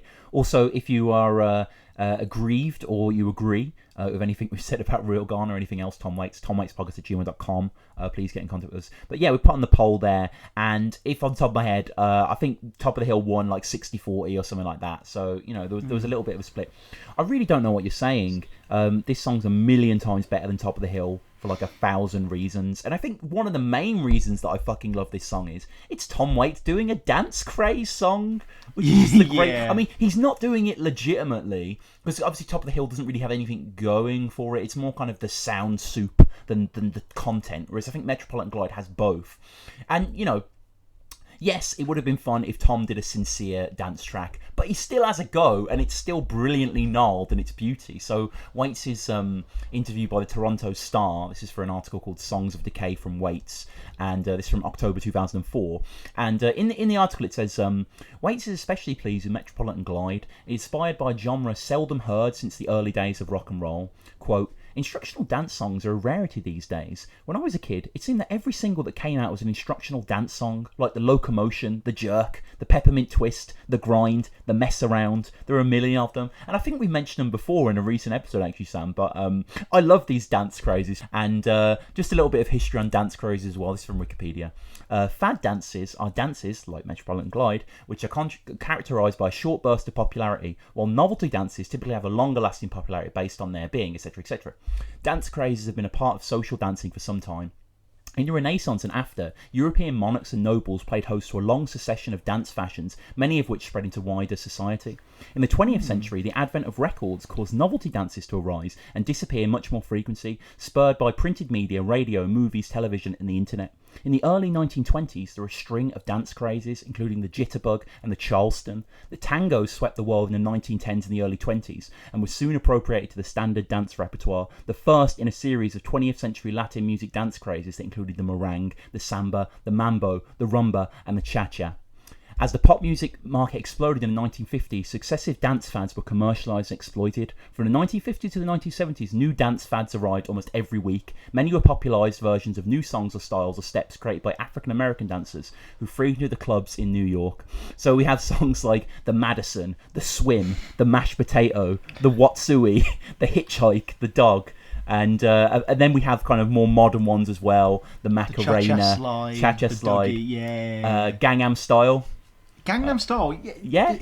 Does he tell you how to do the Gangnam Style? Yeah, but it is. Come on, I mean, you can split hairs there. But and if anyone's interested, by the way, if anyone ever, I do have what I have worked out as the moves of the Metropolitan Glide. So if you want to dance, just stolen a bit of me now. If you want to dance the Metropolitan Glide at your local discotheque this weekend, here are some of the moves. You got to turn off the ringer on your cellular phone, not too hard. Whip the air like a rainbow trout, which you can imagine someone doing that. Drag your tailpipe till you bottom out. Show your teeth bray like a calf. Put on your stockings, your powder and blush. Keep it all hush, hush, hush. And then there's kind of, I'm not sure if this is a distinct reference, because the problem with the song is there's often moves and then there's kind of just more the mood of the dance hall. So it's not like a sort of, the jitterbug is all the lyrics are all the move. You put your left, like, etc., etc., kind of hokey cokey there, but whatever. And it talks about the sinkhole and the victory dance. It's in the pocket in the real tight pants, and just do the Metropolitan Glide. That should go to the track really, and that's one of the reasons, only one really, but one of the main reasons that I love the track is that it is this kind of dance hall thing. But just fuck me, I love the groove, the flinty guitar, the bum bum bum, the Metropolitan. I don't know how you can't. This is nowhere near top of the hill. Maybe the same like musical mode or distinction, but in terms of like structure and composition, we might as well be on Blue Valentine. Top of the Hill, I think it does have the benefit of coming first on the album and being my first sort of real intro into Real Gone. I don't think it's much of a stretch to come to the conclusion that Waits may be in fact both simultaneously parodying and paying tribute to these old songs. Yeah, definitely. Like the Mashed Potato, because while yes, on a surface level it does have the sound of one of these songs, it does actually avoid with any sort of continuity or repetition, which is a key part of this song. Slide to the left, slide to the right. The cha-cha slide is embedded in my head because I did it for a year 6 talent show. But Waits doesn't actually give us that kind of continuity. He really is kind of teasing a dance song with this one. You know what I mean? But it does have that supercharged, razor rusty edged bow bow. There is that energy that is so just necessary for a dance song, and I love the line your machine gun laugh, which I'm sure I've heard before in a Tom Waits song, but I can't quite put my finger on it. Maybe he was doing an interview with Kathleen talking about it. Hopefully someone can find that for us. It's obvious as well that for a lot of die-hard Tom Waits fans, people like Barney Hoskins, who had grown up with his more ballad-like piano sound, the bar hop, the beatnik, that a lot of these sounds that he's playing with aren't as serious as some of these die-hard fans may want. And again, if Tom's having fun, I'm having fun, so I'm really not too fussed about what he's doing. And well, the song kind of does harken back. It's almost got like a deformed version of the Blue Valentine's Hawaiian steel guitar that I know you like so much. But the Metropolitan Glide, it is fun. It is great. I love how he ironically screams the word hush, hush, hush. Yeah. Like, which a total oxymoron, but it does pump me. It does get me jiving in my own sort of lame bed, sitting on my bed way. Yeah, you really feel it in the shoulders. This song, I just start to kind of, I just grind to this track. I love Metropolitan Glide. Yeah, it really is fantastic. It is again. It really is real gone. And really like, is. what a name as well! Like not the Dougie or the Chicken Dance, the Metropolitan Glide. It's been a while since Tom's mentioned the metropolitan area.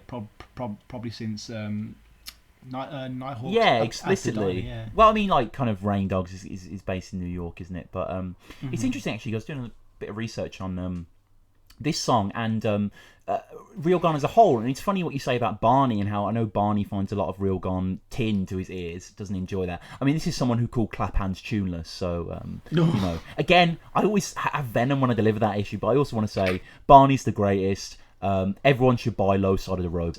We don't really use it anymore because we've kind of gone out of his early years when there wasn't as much material, but it's an unbelievable read that I know that I will read for decades to come. Is a constant companion. But I was doing a bit of research on the idea of being a music critic and being a Waits fan and kind of, you know, how just taking stock of how the album was received. And I read a great article on a website called the Sabotage Times. Well, basically, it's called the Thankless Task of Being a Music Critic. And he's basically this guy, Richard Wood, is talking about kind of when critics have opinions on things and then people kind of deride them or people see them as, you know, forward thinking. And he says, quote, "One of my favourite examples of this was the instance of Tom Waits' 2004 album Real Gone. It was derided as a serious misstep, a crash landing even, upon its release. 6 years later, when this article was written, it was on end of decade retrospectives. It featured prominently as one of the best albums of that 10-year period. Now, to give these prevaricating publications their due, it is a rather demanding work. It's the album where Waits finally conceded the reins to the monster that had been brooding in him since 1984's watershed Swordfish and Trombones.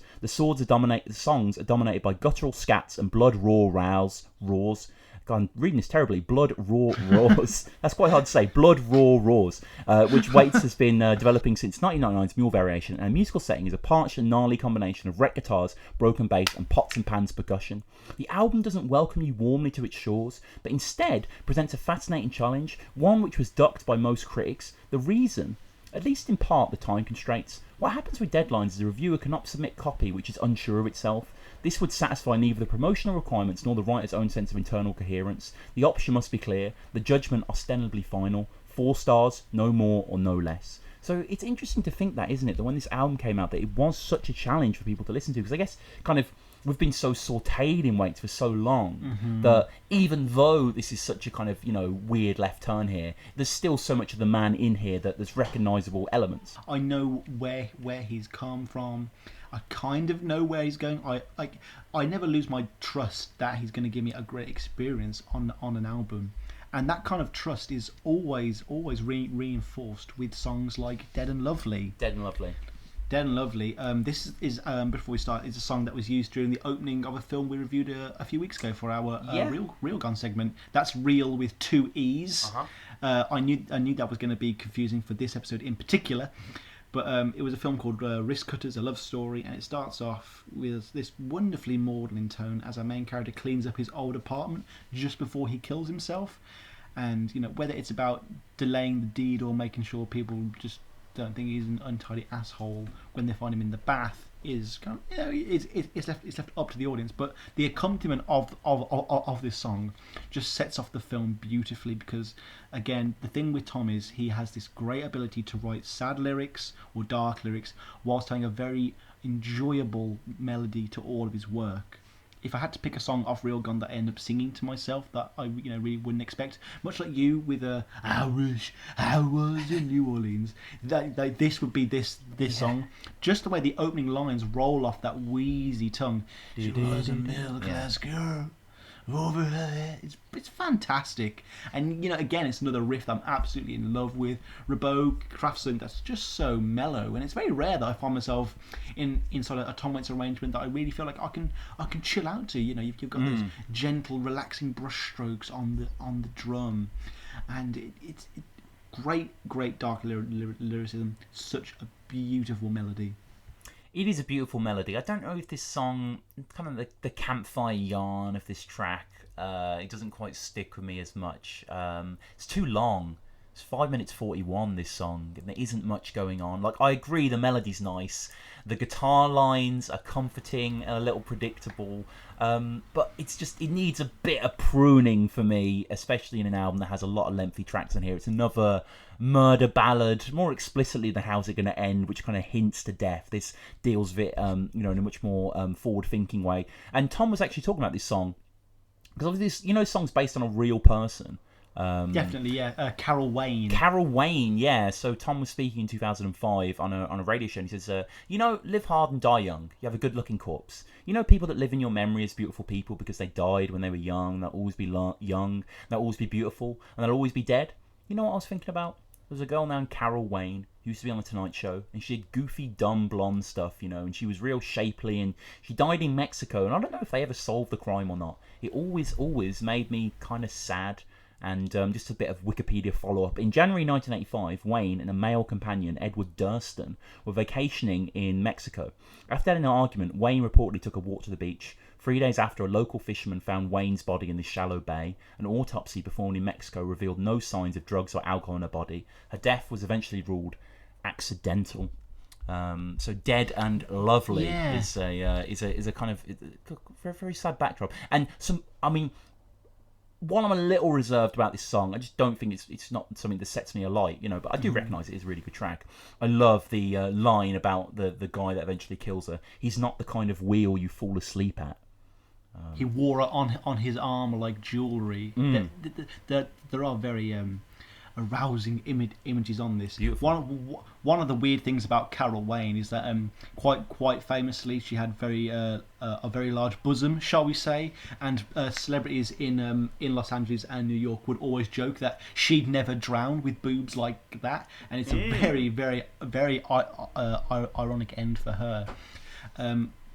Just taking all the context into this song does turn it into this very harsh cautionary tale for young women who get swept up into the arms of dangerous men for all the wrong reasons. Money, an easy life, and worst of all, love. Never let a fool kiss you. Never let a kiss fool you. These are men that are kind of in between the ones Tom sings about, the predatory nature of Heart Attack and Mine, and the hidden craziness of things of Mule Variations, and the danger of women in Blue Valentine as well. Or women just being abused by those in higher powers, and very common. I love the appeal to Hollywood as well. She made up somewhere to be. She made up somewhere to be from. This is the one business in the world where that's no problem at all. The song is almost a kind of an allusion as well to like what's known as the famous 27 Club. Where people who are going to be forever young. Yes. Obviously, there is that song Forever Young, and Tom is in his late 50s now.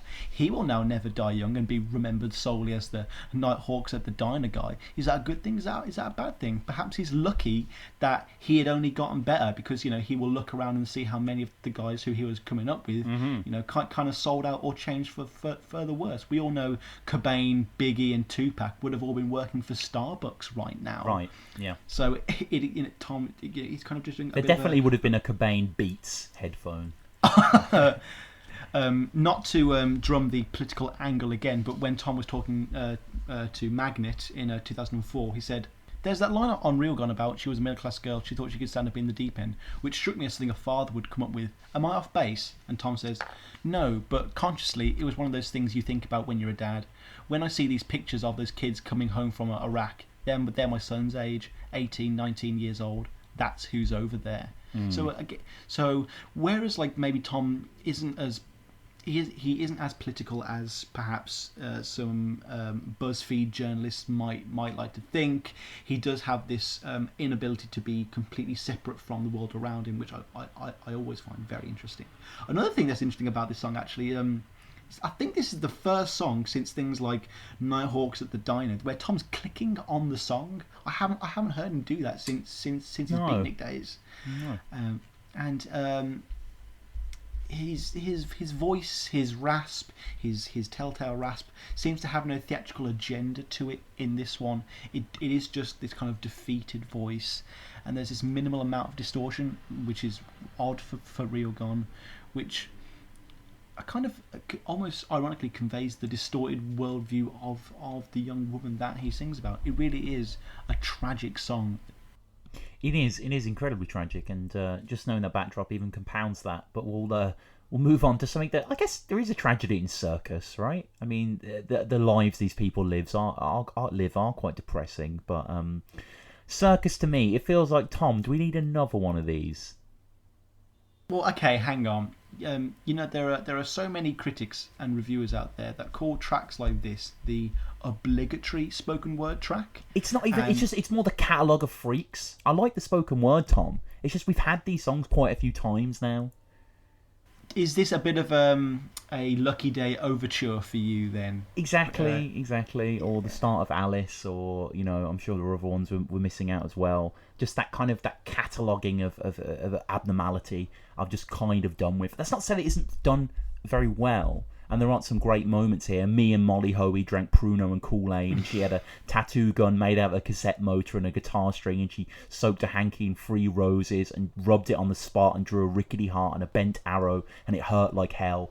I love those moments, but the backdrop, I mean, the instrumentation doesn't really do anything. It's the familiar embrace of that ethereal tinkering that means Tom can just let his imagination run wild, and no one's going to pay no mind really to the quite flimsy stuff behind him. To me, I must admit, when I first saw the name of this song, I was like, oh, okay, is this going to be kind of similar to Circus Girl from the second half of the instrumental montage from One from the Heart?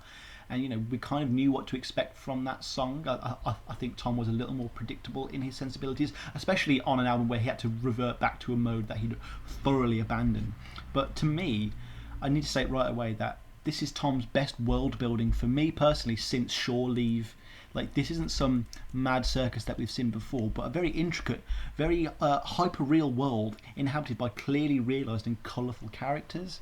And it's so it's almost so colourful that you can't possibly believe it's real. But we know Tom has these underbellies that you just can't escape from, and it has this gloopy, thick, dream-like quality that you can't escape from, that evokes feelings of Frank's wild years, where the image seems to blur the lines between reality and fiction all over again.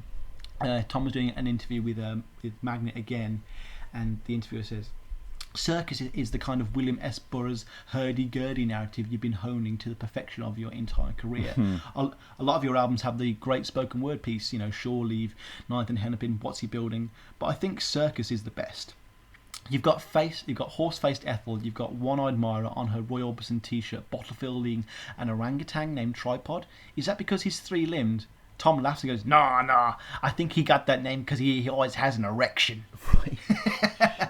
And there, it does have that William S. Burroughs tinge, just because, the final lines of the song, I wish I had some whiskey and a gun, my dear. Obviously, anyone who knows the final days of William S. Burroughs' first wife will know what that's a reference to. But to me, it's a welcome break from the assault, the juggernaut that is Real Gone, and I do like that. Again, I've always enjoyed his spoken word pieces. We're kind of biased towards them. We go to quite a lot of spoken word stuff of an evening, but to me, it's just so poignant in that Tom can get those little real life images and put them in. Like I say, the tattoo gun. Tom was talking in when he was talking to Francis Thumb back in '88. He says, "I'll tell you the best thing I ever saw." The best thing I ever saw was a kid who had a tattoo gun made out of a cassette motor and a guitar string. The whole thing was wrapped in torn pieces of a t-shirt. It fit in your hand just like a bird. One of the most thrilling things I've ever seen. It's that kind of primitive innovation. I mean, that's how the world's develop through mutant usage of them. People keep giving new meaning, stronger meaning, or just cut the meaning off the word by overuse it, or they use it for something else. I just love that stuff, and that really seems to encapsulate Railgun. Really, he's taking bits of primitive things, adding new things, and just cutting whole things if it's being overused. Perhaps the piano. Some people might say that the guitar might be a bit overused on this album as well. But if you look back over the last two, he didn't use it at all anyway. So it is like a welcome return. No, literally very much never. Like a welcome return, like Mark Ribot, really. But I do. Mark, I do you're not love going to let Mark, this you know. track. Yeah, I wish I could say more. Really, I'm just, I not that gripped by Circus. I'd rather read it than listen to it. Whereas I think Trampled Rose, the follow up, is a song you have to hear for the that kind of Appalachian mountain, I love the singing, the John Fay, kind of the bongo beats of the verse as well, but just this kind of like this world, again, the world building. Tom, or should I say Kathleen? It's kind of, I feel it's a bit unfair, really. We're attributing all the great literary moments to Kathleen, but I'm sure she won't mind. But amazing opening lyrics. Long way going to get my medicine. Sky's the autumn grey of a lonely wren. That's just what an opening to a track. Who cares where we go next? It's just fantastic. You have the danger, you have the sense of atmosphere, you have the idea of a journey. You have Tom singing. It's kind of like this redemptive kind of way. And whether the song makes too much sense to me, I'm not really sure. But for me, what I find most interesting is not only the kind of those leaps of I really like the very simple chorus, which has a lot of pain. What I've done to you, what I've done to me, I've done to you. What happened to the Trampled Rose? Again, the idea of questioning. But can't get enough really of that kind of building out, building in, and he gets he was asked concerning the opening line, the thing that I was heralding in Thrasher. Tom returns to Thrasher. He's been interviewed in Thrasher many times now, and so he's saying, "quote When you're making words for songs, the first thing you do is make sounds. Hour for miles." So it's kind of me quoting what he's written here. It's kind of hard to do. You're just making sounds, and then you listen to that back, and you're trying to get it to explain what it's trying to say to you. Sometimes it sounds like it's something about a sewing machine, or, geez, it's something about getting my medicine. So I get mystified by the spontaneous incantations. It's a perfectly valid musical approach to me. I consider anything that makes a sound valid. It's just how it's orchestrated and how it's been organised. And obviously, I can't think of another song like Trampled Rose, Sam, in the sense that has those, vocal anomalies that were as constant backing vocals behind what he's singing, and it gives it this kind of like, almost like it's being read in a mass or something. You're having the sort of eulogy behind it. His vocal performance is, it's almost like his writing style. It does have that ability to convey to us essentially everything we need to know instantly. It's just so full of mournful pain. You can't not hear it in his voice, and it's such a gripping hook despite him not actually saying anything. This hook is another one of those tracks on this album where I was like, oh, okay, what's Trampled Rose? And then you say that it's like, oh my god, I remember this song. I love this song. And knowing what we know about Tom's feelings about someone else's red rose blooming on another man's vine, or the rose of Tralee, we can infer what this song might be about. Like you say, it's not too heavy on the Kathleen story elements, like in terms of really telling an overarching narrative. It does seem to have little bits here and there that tell little things, but just the symbol of a rose to him seems to be the ultimate way to express a love for a woman, and to find it trampled so easily and so just hopelessly is essentially declaring like a love has been crushed. Again, it's so heartbreaking. The character Tom is portraying here is just so pitiable and pathetic. Like, he's so in need of a pickup that he'll ask a homeless blind man to sing him a song. It's a tragic song with a tragic sound. It's a double whammy. He's not giving us a nice melody on top of it here. He's really laying it on thick. You've got Ribot playing a mean cigar box guitar as well. With that winding sound. You can inhabit the emotions of Waits' character all the easier as we sink deeper and deeper. It's such an interesting sound, and we've even got some marimbas back as well. You might not hear them, but they are there with some great. That they add this great blocky wooden mass to the. To the song. totally. It just this. Yeah, to me, this song is a great little blues track that makes Real Gone what it is. All the, it just hits all those minimal notes the way you want to, really. Yeah, and just got that kind of locomotion, the dung dung dung dung. It's got a nice kind of pulse to it. Again, if I'm going to panhandle Real Gone, this isn't going to be a gold nugget, but it's a good track. Again, I love the imagery, like going through this town, and the idea of being spent. The idea of death is conveyed very well. How yesterday he heard piano music through a window, and now he doesn't hear it, or something like that. I love that idea as well. Charged with such symbolic intent. But we'll move on because Trampled Rose and Circus to a certain extent, but certainly Greengrass and Dead of Lovely before Circus, they kind of have this the softer kind of element of the album, isn't it, before we get onto the harder kind of end. And then Greengrass comes through with some some beautiful Ribot, the warm strums. Reminds me a lot of the song Blue Valentine or Foreign Affair, the kind of descending arpeggios, very tasteful. It's got a nice kind of reliable country chug. I love this intimate sound. The microphone sounds so close to your ear when you hear it. It sounds like Tom's got his hand to your head and he's whispering. Like, there's a real secrecy to this track. You can hear the fingers crawl up the frets as they change chord shapes, and it's got this brilliant kind of just pulsating nature to it. It's very close. I really, really like the close nature of it. Again, like Trampled Rose, when I'm dealing with the meat and innards of the song, I'm maybe a little bit, again, apathetic towards this track. I think Greengrass, where Greengrass does succeed, is it has quite a lot of the images in there are kind of pushing into that Southern Gothic kind of existential element to it, so it's not kind of dealing in absolutes here. So there's talking of like someone having influence on someone, and it's kind of like, there's...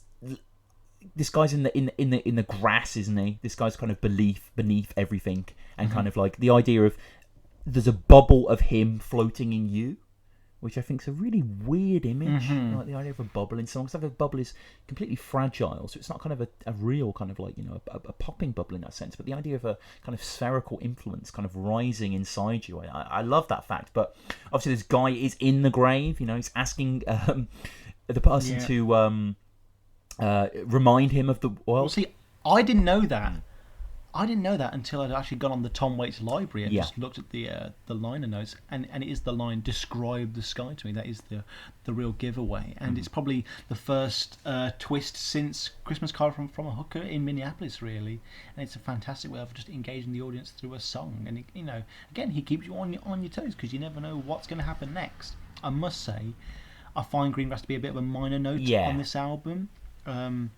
Look, let's just get some good things out of the way. Like we have some great opening lines, like "Lay your head where my heart used to be," using that great Waitsian brevity. Tells you everything you need to know about the character. You can never fault the lyrics on Real Gone, can you? You really find one of his albums where you really can fault the lyrics. Really, it really doesn't exist. Closing time, but I mean, it's kind of not really the point, is it? And like, I know I've set my camp up in the. Sorry, I've set my tent up in the camp where I've said, more is better with Tom Waits, but I kind of have to concede somewhat, as I really feel this song is a little extraneous in terms of the whole album, especially in terms of coming straight after Trampled Rose and Den Lovely earlier.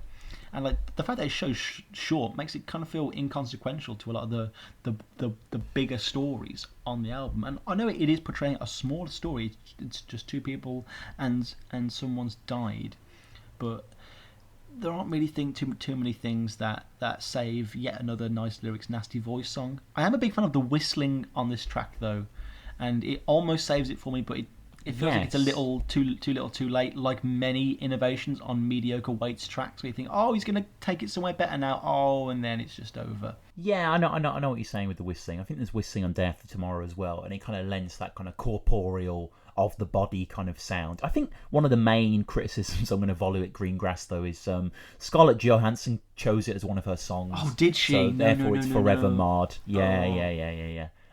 One of the worst. If you're going to do obviously we've said it's a shitty cover album. Everyone knows it's a shitty cover album. Just look at the set list. What are you doing, Scarlett? What songs are you picking? Like, why are you picking Falling Down and Greengrass? Like, I don't really understand what you're doing there, love. Oh well. Yeah, was she trying to pick songs that she thought maybe she could sing, perhaps? I don't know. Maybe. Yeah, no, most likely, yeah. I mean, I'd like to think that they did many songs, and that was one of them. But if we're just going through here, so Fawn is, obviously instrumental, so it doesn't really have it at the start. Then goes to Town with No Cheer, which is an odd pick. Falling Down, Anywhere I Lay My Head, Fanning Street, Song for Joe, Green Grass. Like, in my eyes, these are all kind of like, I love Anywhere I Lay My Head, but the rest of these songs are a bit like, I Wish It Was New Orleans, great. I Don't Want to Grow Up. No One Knows I'm Gone's pretty good. Who I Use, a weird closer as well, isn't it? It's just a very questionable choice. But we'll move on to a song that I dig, a song that I don't think's one of the best, and I think that it's kind of in that real gone rocky mode that we've seen on kind of like Shake It and stuff like that. But Baby Gonna Leave Me, Sam. Just gotta say, Les Claypool's bass playing on this is red hot. Like, I could generally just listen to it on its own, which I kind of did. I had one earphone in out at one point, and I could hear this dum dum dum dum dum dum. Like, it's so frenetic, and it's my favourite standout bass performance since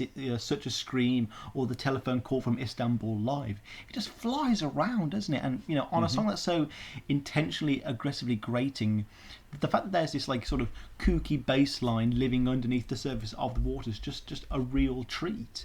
This is another song where women have been bad to him. Maybe he's trying to show a contrast between the wider world issues like war and politics that he's talking about and pitting them against these very end of someone's personal world, and trying to highlight like which is more important. Will we react more instantaneously to things that affect us personally, not bigger pictures? I think it's got a very similar appeal in its vocal hook, like Trampled Rose. It's got that na na na na na na. It feels very Black Sabbath, Led Zeppelin-y kind of 70s rock, the sort of pentatonic vinyl HBO kind of thing. Like, it's a very common chorus ender in those sort of songs. And yeah, topic wise, it's not that fun. I mean, we should say as well, obviously the song starts with boom, it starts with Tom's kind of beatboxing as well, and you kind of think, oh god, where am I? Or at least I did when I'm thinking, years and years ago now, when I first heard Real Gun, I was like, oh god, what are we doing? But then it kind of gets itself together, and you should have known from the title really how traditional of a song this is. Tom's girl's gone. He's another sad guest on this dark earth, is what he says on this song. Obviously says on Make It Rain as well, and it just plays into that. We kind of have a fun first verse, but there's not much there, and then Ribot's guitar comes in and kind of fills out the spaces and makes the song make a lot more sense. Like, for me, the most fun part of the song is right at the very end, when Tom is kind of trading licks with both boombox and guitar, and it's boom, boom, da, da, and they're kind of singing together, and it's like this 10-second cacophonous, really fun. It reminds me a lot of the second big-time version of Big Black Mariah. So not the first big time version, which is the actual CD version where Mark Ribot's guitar sounds like a 16-wheeler truck trying to get out of a parking space. Sounds amazing. The second thing, which plays over the credits of the DVD release, so not the DVD, of the release or whatever, the VHS release. So, if you've heard that, you'll know Tom sort of sings the Big Black Mariah chorus along with a second guitar. It's really fucking cool. I would check it out. And this reminds me a lot of that. And I think Tom got a lot off that, him just kind of, there's not a solo break per se, there's just him and kind of his guitar going in and out, giving it in and out. And I think the guitar sounds great, and I like, again, the descending stadium rock thing I like, but come on, this is, I mean, we've been here many times, and I'd probably leave this baby. Yeah, like, there's this deep cowbell-esque drum that I like. There's a lot of shakers and maracas on this album. It makes me think of Waits' Mexican heritage and influence. It's again, it's very fun. It's quite dynamic, but it kind of engaging kind of eludes it somewhat, doesn't it? You are kind of right that it's a generic Tom Waits song given the new sheen. It's had an upgrade, an update, but it's still kind of the same kind of Tom Waits song that we have heard before. Like, how many songs on this album where is a guy separated from his girl? You know what I mean? And it's coming in quite late after two of them. Being brisk, let's move on to a song that I genuinely could have picked as an off-the-wall choice for my favourite song on this album. I really could have. I know this will annoy you. Clang Boom Steam is this brilliant trifecta of onomatopoeia. Clang, boom, steam. It really hits hard, and you really get your feeling of you're seeing your love being taken away on the train, and the battery of metallic noises, hisses, and driving pumps really personify the sound of that train perfectly. Well, it could also be his baby's car also. this is a phrase that's been in the Tom Waits canon for a while, actually. He uses clank, boom, and steam for such a scream. You could put this as one of those little inconsequential songs like "No One Knows I'm Gone" from Alice. There's those little interruptions to a beat he likes to have. But I just love the great fuzz to Tom's beatbox in this one. Like, it really exemplifies what he was trying to create in his bathroom more than any other song on this album. I think it's just so shoddy and crude and poorly done in the best possible way, and it kind of has this like modern art charm to it. Like, oh wow, I could have done that.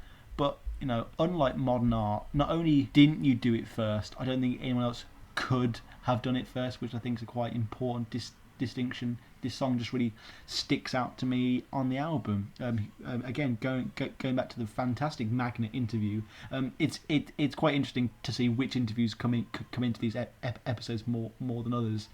But Waits laughs and he says, "I was following my wife home once, and I said, I don't know where I am, baby. She said, follow me, and I remarked to myself, my baby's so fine. Even the back of her car looks fine." And it's just a simple little song. It's only 40 seconds. And it's just utterly fun. It really is. It's interesting, yeah. I mean, for you to say that it's one of your favourite songs on the album is, and I'm not kind of like pushing it out of the ring just because it's short and it's weird sounding. I don't know. I just think there's more Tom can do. I think it's a funny line.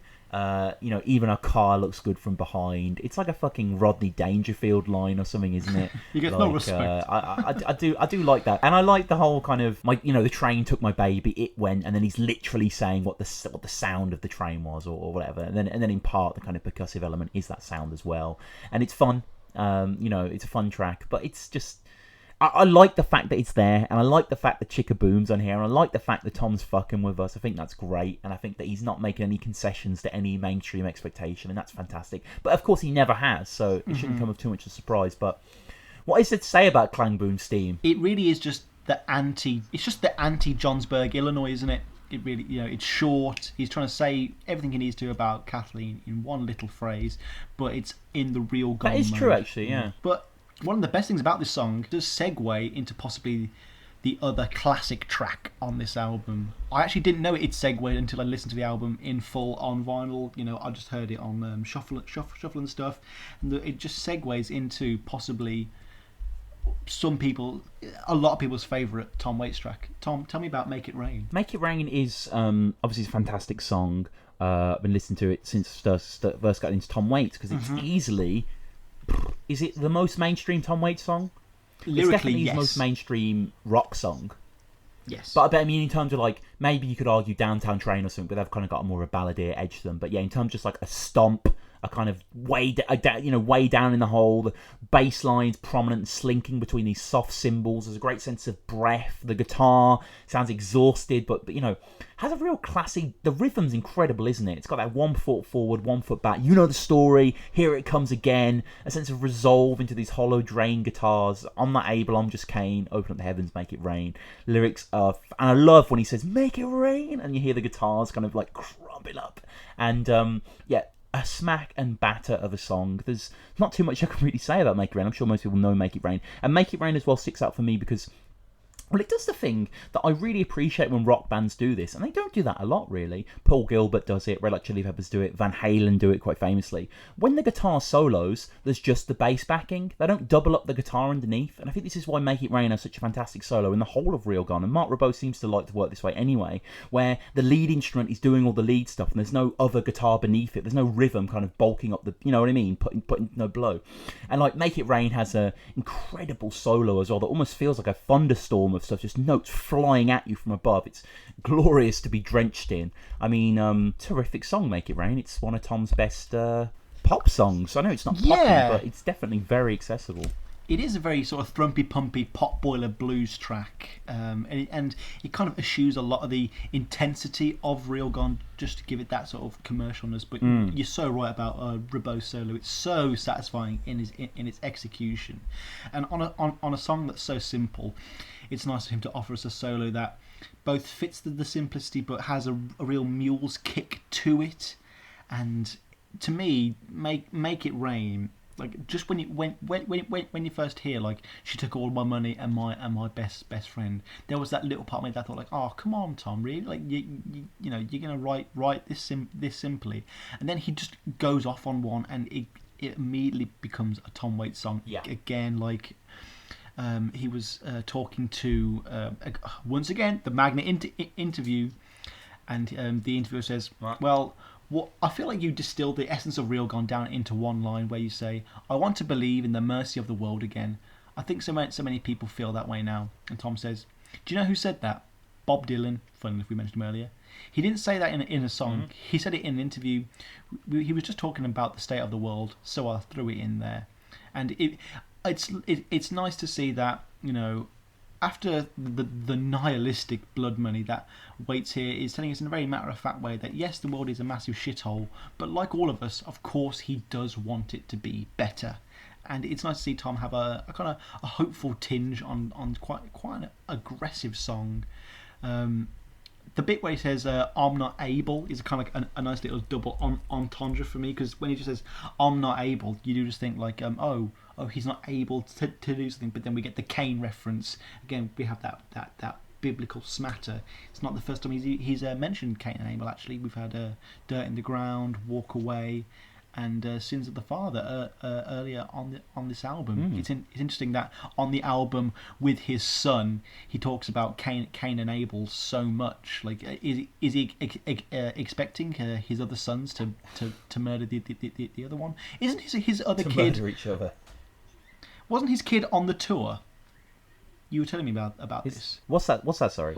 His other son was on the tour, the Real Gone tour, wasn't he? Yeah. So there's an incredible, and I urge everyone to watch it. There's 2 Real Gone concerts that are fully on YouTube, which thank God for bootleggers. Amsterdam and London. And London's the one that I've watched more, but I believe it's Casey, because he has 2 sons, Casey and Sullivan, and a daughter, Kelly Simone, who I don't think's ever done anything musically with him, but I know that Casey and Sullivan are involved.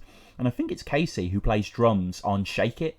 They do a really good version. Could you imagine Shake It? What does that sound like live? Like, how do they actually do that? But yeah, it sounds fantastic. I think it's Sullivan, because he's younger. He's like 12, 13. Yeah. He's really, really young. Yeah, he's really young. He's a child. He's clearly a child. He's not even like a sort of stocky teenager. Like, he looks like a boy, and he does a good job, really. And Tom was interviewed by Zembla magazine, and this is in 2004 as well. And in reference to Real Gone, the interviewer says, "Did you say mercy of the world or mercy of the Lord in Make It Rain?" And he said, "World, but maybe the world is the Lord, and we're God's eyeball. Hell, I don't know. I need another cup of coffee. I think you're born after you die. You go for a birth canal, and you're born into another manifestation. Everything was alive once, right? Like Buckminster Fuller said, fire is nothing more than the sun unwinding itself from the wood," which is an awesome quote. "So perhaps we'll be fire one day because the sun is in us waiting to be released. I don't know what the world is. Your interpretation is just as valid as mine, and right now I've got to make tracks and get on down the road."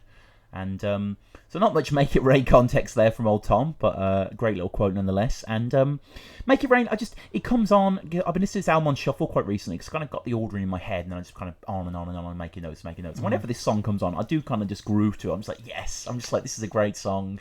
Like, you know, it's just seeing Tom and his kind of like full flourished rock star. Well, you don't see him in this mode very often, so it's great to savour. It's indicative of 2 things. One, that it's funny that so many of Tom's best choruses contain references to rain, and you know this probably all stems from, you know, all of us as listeners declaring that we are rain dogs too. Again, similar to Lady Gaga's Little Monsters, but it's nice that he has that kind of continuity of rain to it. But the thing that both Hoist That Rag and Make It Rain, and possibly the next track, they do highlight that. Whilst you're right in that not many people will put Real Gone in their top 5 albums, please email us or contact us on the Twitter if that's wrong. You know, if you're a big Real Gone fan, do let us know. But whilst Real Gone might... Actually, I would like to just say, if anyone could just email in their top 5 Tom Waits albums. We'd like to get as many read out as we can before we finish the show. Obviously, we've only got 4 real episodes left, so TomWaitsPodcast@gmail.com. Sorry, Sam, go on. Yeah, it's just that Real Gone at the end of the day, does contain a lot of good songs that are classic, and it is just a shame that it seems to be greater than the sum of its parts. You know what I mean? A lot of these songs don't seem to mesh together, and I don't know what it is. There's just something about Reelgone that stops it from being like a rain dog. Yeah, there is. Yeah, there's something there, isn't there? It's quite unusual. It's just maybe it's a little too the sort of sound of Reelgone is all throughout every single song, whereas Mule and Rain Dogs are a bit more out there at times. But you know, we'll push on because we're almost finished Reelgone. It's a crazy long album, isn't it? It is a real. I mean, you know, Tom put in so much good work.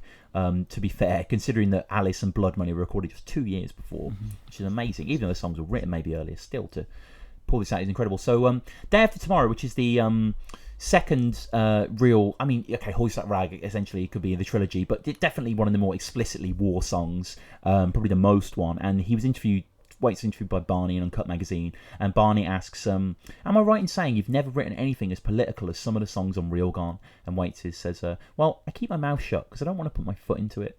But I guess saying absolutely nothing is a political statement of their own, which he obviously said before.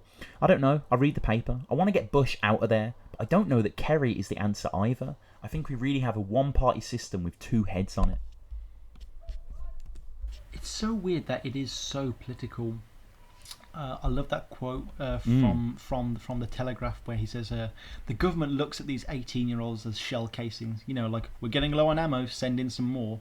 We're neck deep in the big muddy, and the big chief is telling us to push on and offer up our children. I sure wouldn't want to let my boys go. And it's such a touching little moment from Tom there, being quite open with his family dynamic. And I'm not sure he could have written songs like this if he hadn't had kids, if he hadn't had something to lose from a war like this. Like the young single Waits, who's singing like he's better off without a wife, probably wouldn't care enough about wars like that. You know, like he never sang about Vietnam or the Gulf War or anything. But now he's got kids who could go to a conflict like that. You know, very realistically, if there was something like conscription, he would have to send them. And it's so just it's tragic in its own way again. And this is the song that does have the most quotes about it. We don't have to do every single one of them. This is that song where all the journalists will just be like, "Oh my God, ask Tom about the Day After Tomorrow." And I just wish that journalists could get together in some kind of Illuminati cabal and make sure that they all ask Tom at least one question on each song. A good example of this would be from a book that you lent me absolutely years ago and took you about 3 years to get back off me. I loved it that much. But they would constantly quote from the Playboy interviews with John Lennon, and those interviews, they literally went through every single Beatles track, asked John Lennon's opinion on it, and got a really good quote out of it. And that's the kind of journalism that I like, because it makes podcasts and making a podcast a lot easier. But onto the song, it's a very simple and tidy little acoustic track. You know, we've discussed before, when his lyrics are stellar, they can tend to overwhelm any sort of complex arrangements. But my God, what heartbreaking lyrics! Yeah, wrenching. Yeah. It's a subtly philosophical track. The other side don't want to die any more than we do, and it's one of his more mature musings on the nature of God too. You know, don't they pray to the same God that we do? It's really, really like it throws a lot for you to process, and it's probably as good that it's as long as it is, because it does take a while to sort of absorb a lot of these very complex ideas that he's throwing at us. Yeah, totally. It's a gorgeous track in terms of the guitar. You know, wonderfully rolling finger lines throughout. It's got a nice kind of a tidal kind of ebb and wash to it that I really dig as well. And whilst it is quite long, it's like 6-7 minutes, it doesn't outstay it well. It doesn't feel like one of the longer songs in the album. It's a shame because the lyrics are beautiful. And Tom, whilst there's a contemporary edge, it does feel like it could be kind of Vietnam or something, or any war really. Certainly any war of which an American soldier is returning back home from. He talks about missing old Rockford town just by the border, reminiscing over shoveling snow and raking leaves, and again the probing of the role of God, as you say, who turns the wheel. It reminds me of Phil Oakes, if anyone remembers Phil Oakes, the folk singer from the 60s, who's a brilliant songwriter. What I find most interesting is the constant redefinition of what the day after tomorrow is going to mean to this person. at the start of the song, it's his home back to Illinois, and that is how, that is his return back to normality. But towards the end of the song, you get the feeling that kind of this return to life is something that he's going to struggle to cope with, and that the fact that it's a day after tomorrow is an aggrievement, as it was at the start of the song. I want to get home, it's Tuesday, it's going to be Thursday. It's more like that is a kind of like, a breathing space for him. I'm not fighting for freedom, I'm fighting for my life and another day in the world here. Tom is really pulling no punches. Tom is not dressing this up in any fancy Trampled Rose metaphors of beggars singing songs. This is a very honest song, a very painful song.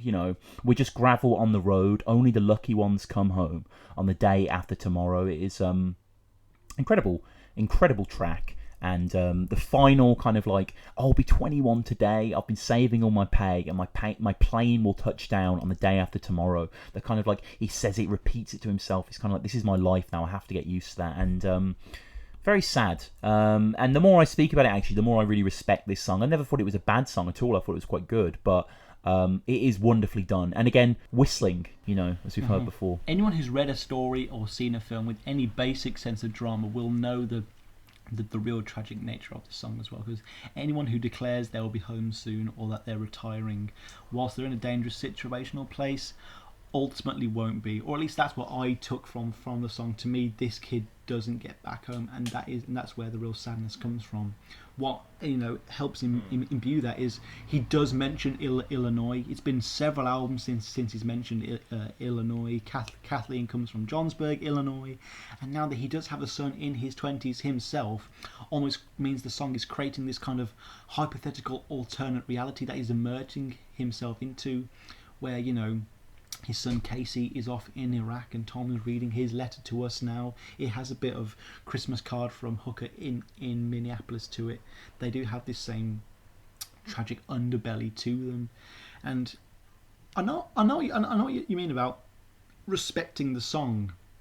It really isn't anything that I'd listen to by choice, but when I do listen to it, or if it comes up on shuffle and I'm in the right mood to kind of take it in, and I'm not just after something while I'm exercising, it is just a great little rumination. He really is. You can tell he's thinking, and he's trying to make you think.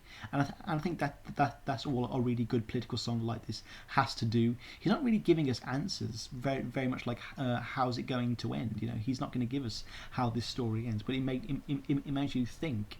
It makes you question everything that this song is addressing in a really brilliant way, topped probably only by The Road to Peace. Yeah, I think this is maybe more powerful to me than Road to Peace as well, because it's slightly more subtle. Not got that in the Colosseum kind of bolshiness. But we'll move on to our final song, our secret track, because obviously Day After Tomorrow is quite lengthy, but I think 40 seconds of that are silence. Tom goes with the age-old. I think this is his first secret track, isn't it? I can't think of any other album of his that has like the silence and then the song not listed. Obviously, it's quite a common rock thing to do. Yeah. So Chicaboom, and again, he's asked by an interviewer, how many of the sounds, obviously Tom Waits is doing so much beatboxing here and so much kind of raw recording prior to doing the album. The interviewer asks, how many of these first sounds can we actually hear on the album? And Waits says, I see what you mean. Well, it's kind of like Clang and Boom and Steam, and Chicaboom, and then all the mouth percussion where it's by itself. But we mixed other ingredients in and made those chili. So but you can hear the stripped down version of things in those songs, and you can hear that certainly in Chicaboom, can't you? I wouldn't say there's much kind of going on here in the song, but it's a nice parting gift out of Real Gone. It's him letting us know that we shouldn't be too depressed by the sort of epic ballad that we've just heard. Chicaboom is a song that does exactly what it says on the tin. It really goes boom when there's a boom in it.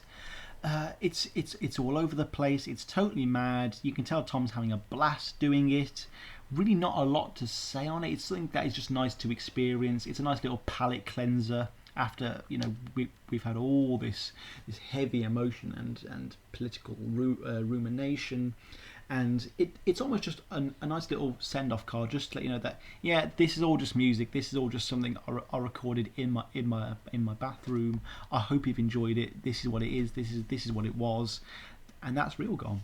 That is Real Gone, and I think as we wrap up Real Gone, we've mentioned throughout the podcast about how for some reason it just isn't top.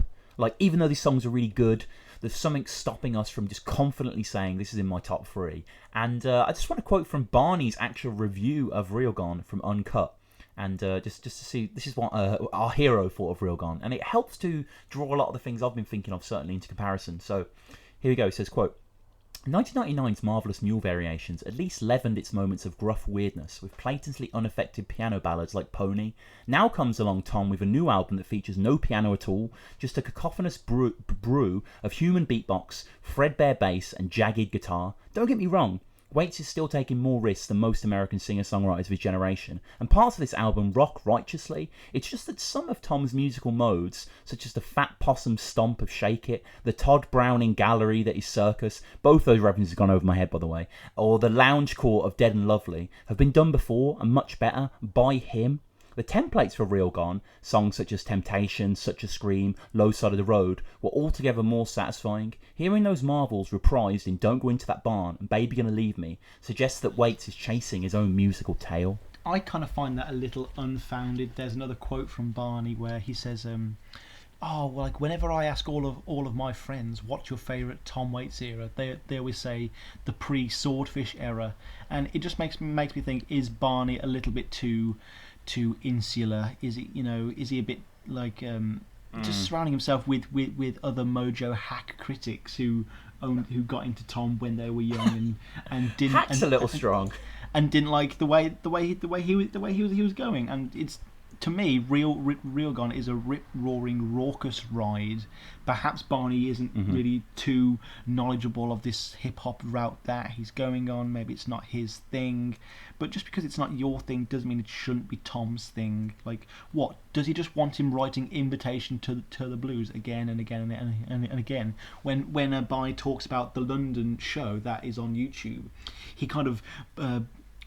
he's so sad about how there was only one 70s song which was Invitation to the Blues in it, and it was like, he was just throwing throwing a bone to keep people like us happy, and it's just like, no, maybe Tom just isn't that into piano at this point, and he comes back to it in one album later, so calm down. This is just something Tom was trying out. He doesn't really go back to this hip hop land anymore. It's something he was just experimenting with, and at least he's trying to be different. That's all that matters. So Sam, we'll start off as we always do. Your least favourite song on Real Gone? My least favourite song. It's quite hard because I don't really dislike much on this, but I'll probably pick Green Grass just because I think it's a bit pointless, really. Yeah. That's fair. I completely understand that. I'll probably go with Circus then, but again, It's kind of like I probably would have went with Green Grass. But your favourite track, Sam? My favourite track. It's really difficult because, like we say, that there are a lot of very, very fine songs on this album. I'm probably just going to play it very safe this episode, Tom. I really am. I'm just going to pick Make It Rain. I really am. I'm going to appease the crowd. I'm going to appease the crowd. I am. On such an album, I'll go with Shake It. It's probably quite clear that I was pretty crazy about this song, but we'll wrap up Real Gone with Real Gone. Because as ever, we are, Sam at least for the most part, every episode we end with a Tom Waits film appearance. We were originally going to do Shortcuts, the huge 3-hour LA epic, but unfortunately extraneous devices didn't mean we could do that, so we'll be doing that next week. And this week, Sam, is are they the Hughes brothers? Is that the directors who did this film? I know so little about the people who actually made this. They came from music videos. So we should say that this is Book of Eli. Oh sweet, that's a Fathom 900, man. Is it? I haven't seen one of those since the 90s. Yeah, I got it back east. Still work? Yeah, just need a charge. Can you do that for me? Give me a charge. I got cables. I don't need the cables. I can put a trickle charger on it for you. Good. I mean, if you got the coin. Oh, yes, sir. Yes, I do.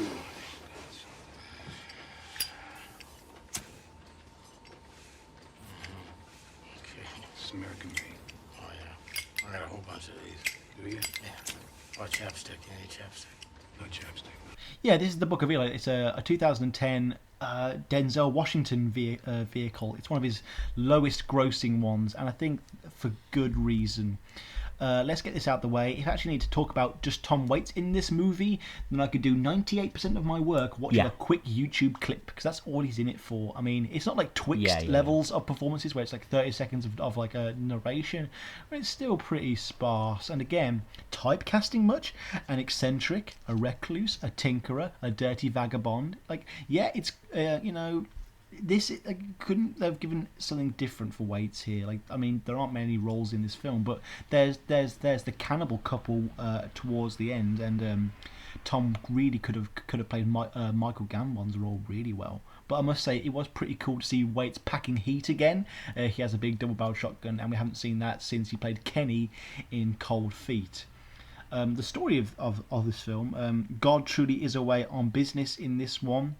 It's a post-apocalyptic world that is filmed in the most bland, dull, Instagram sepia-filtered wasteland.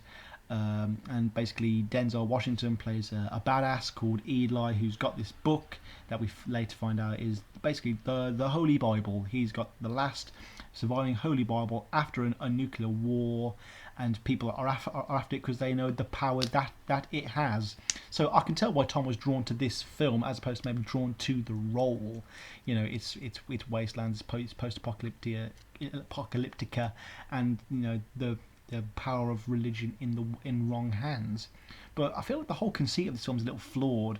Yeah, I know that this is for a largely American audience who will most likely be Christian, but why the fuck is it so important that people have the Bible in this post-apocalyptic world? There is no attempt made by the filmmakers to show people in the apocalypse living very happily without God, and it's all just to service this big reveal at the end that I'm not going to spoil totally, and its own moral soap boxing and like just something that bugged me personally.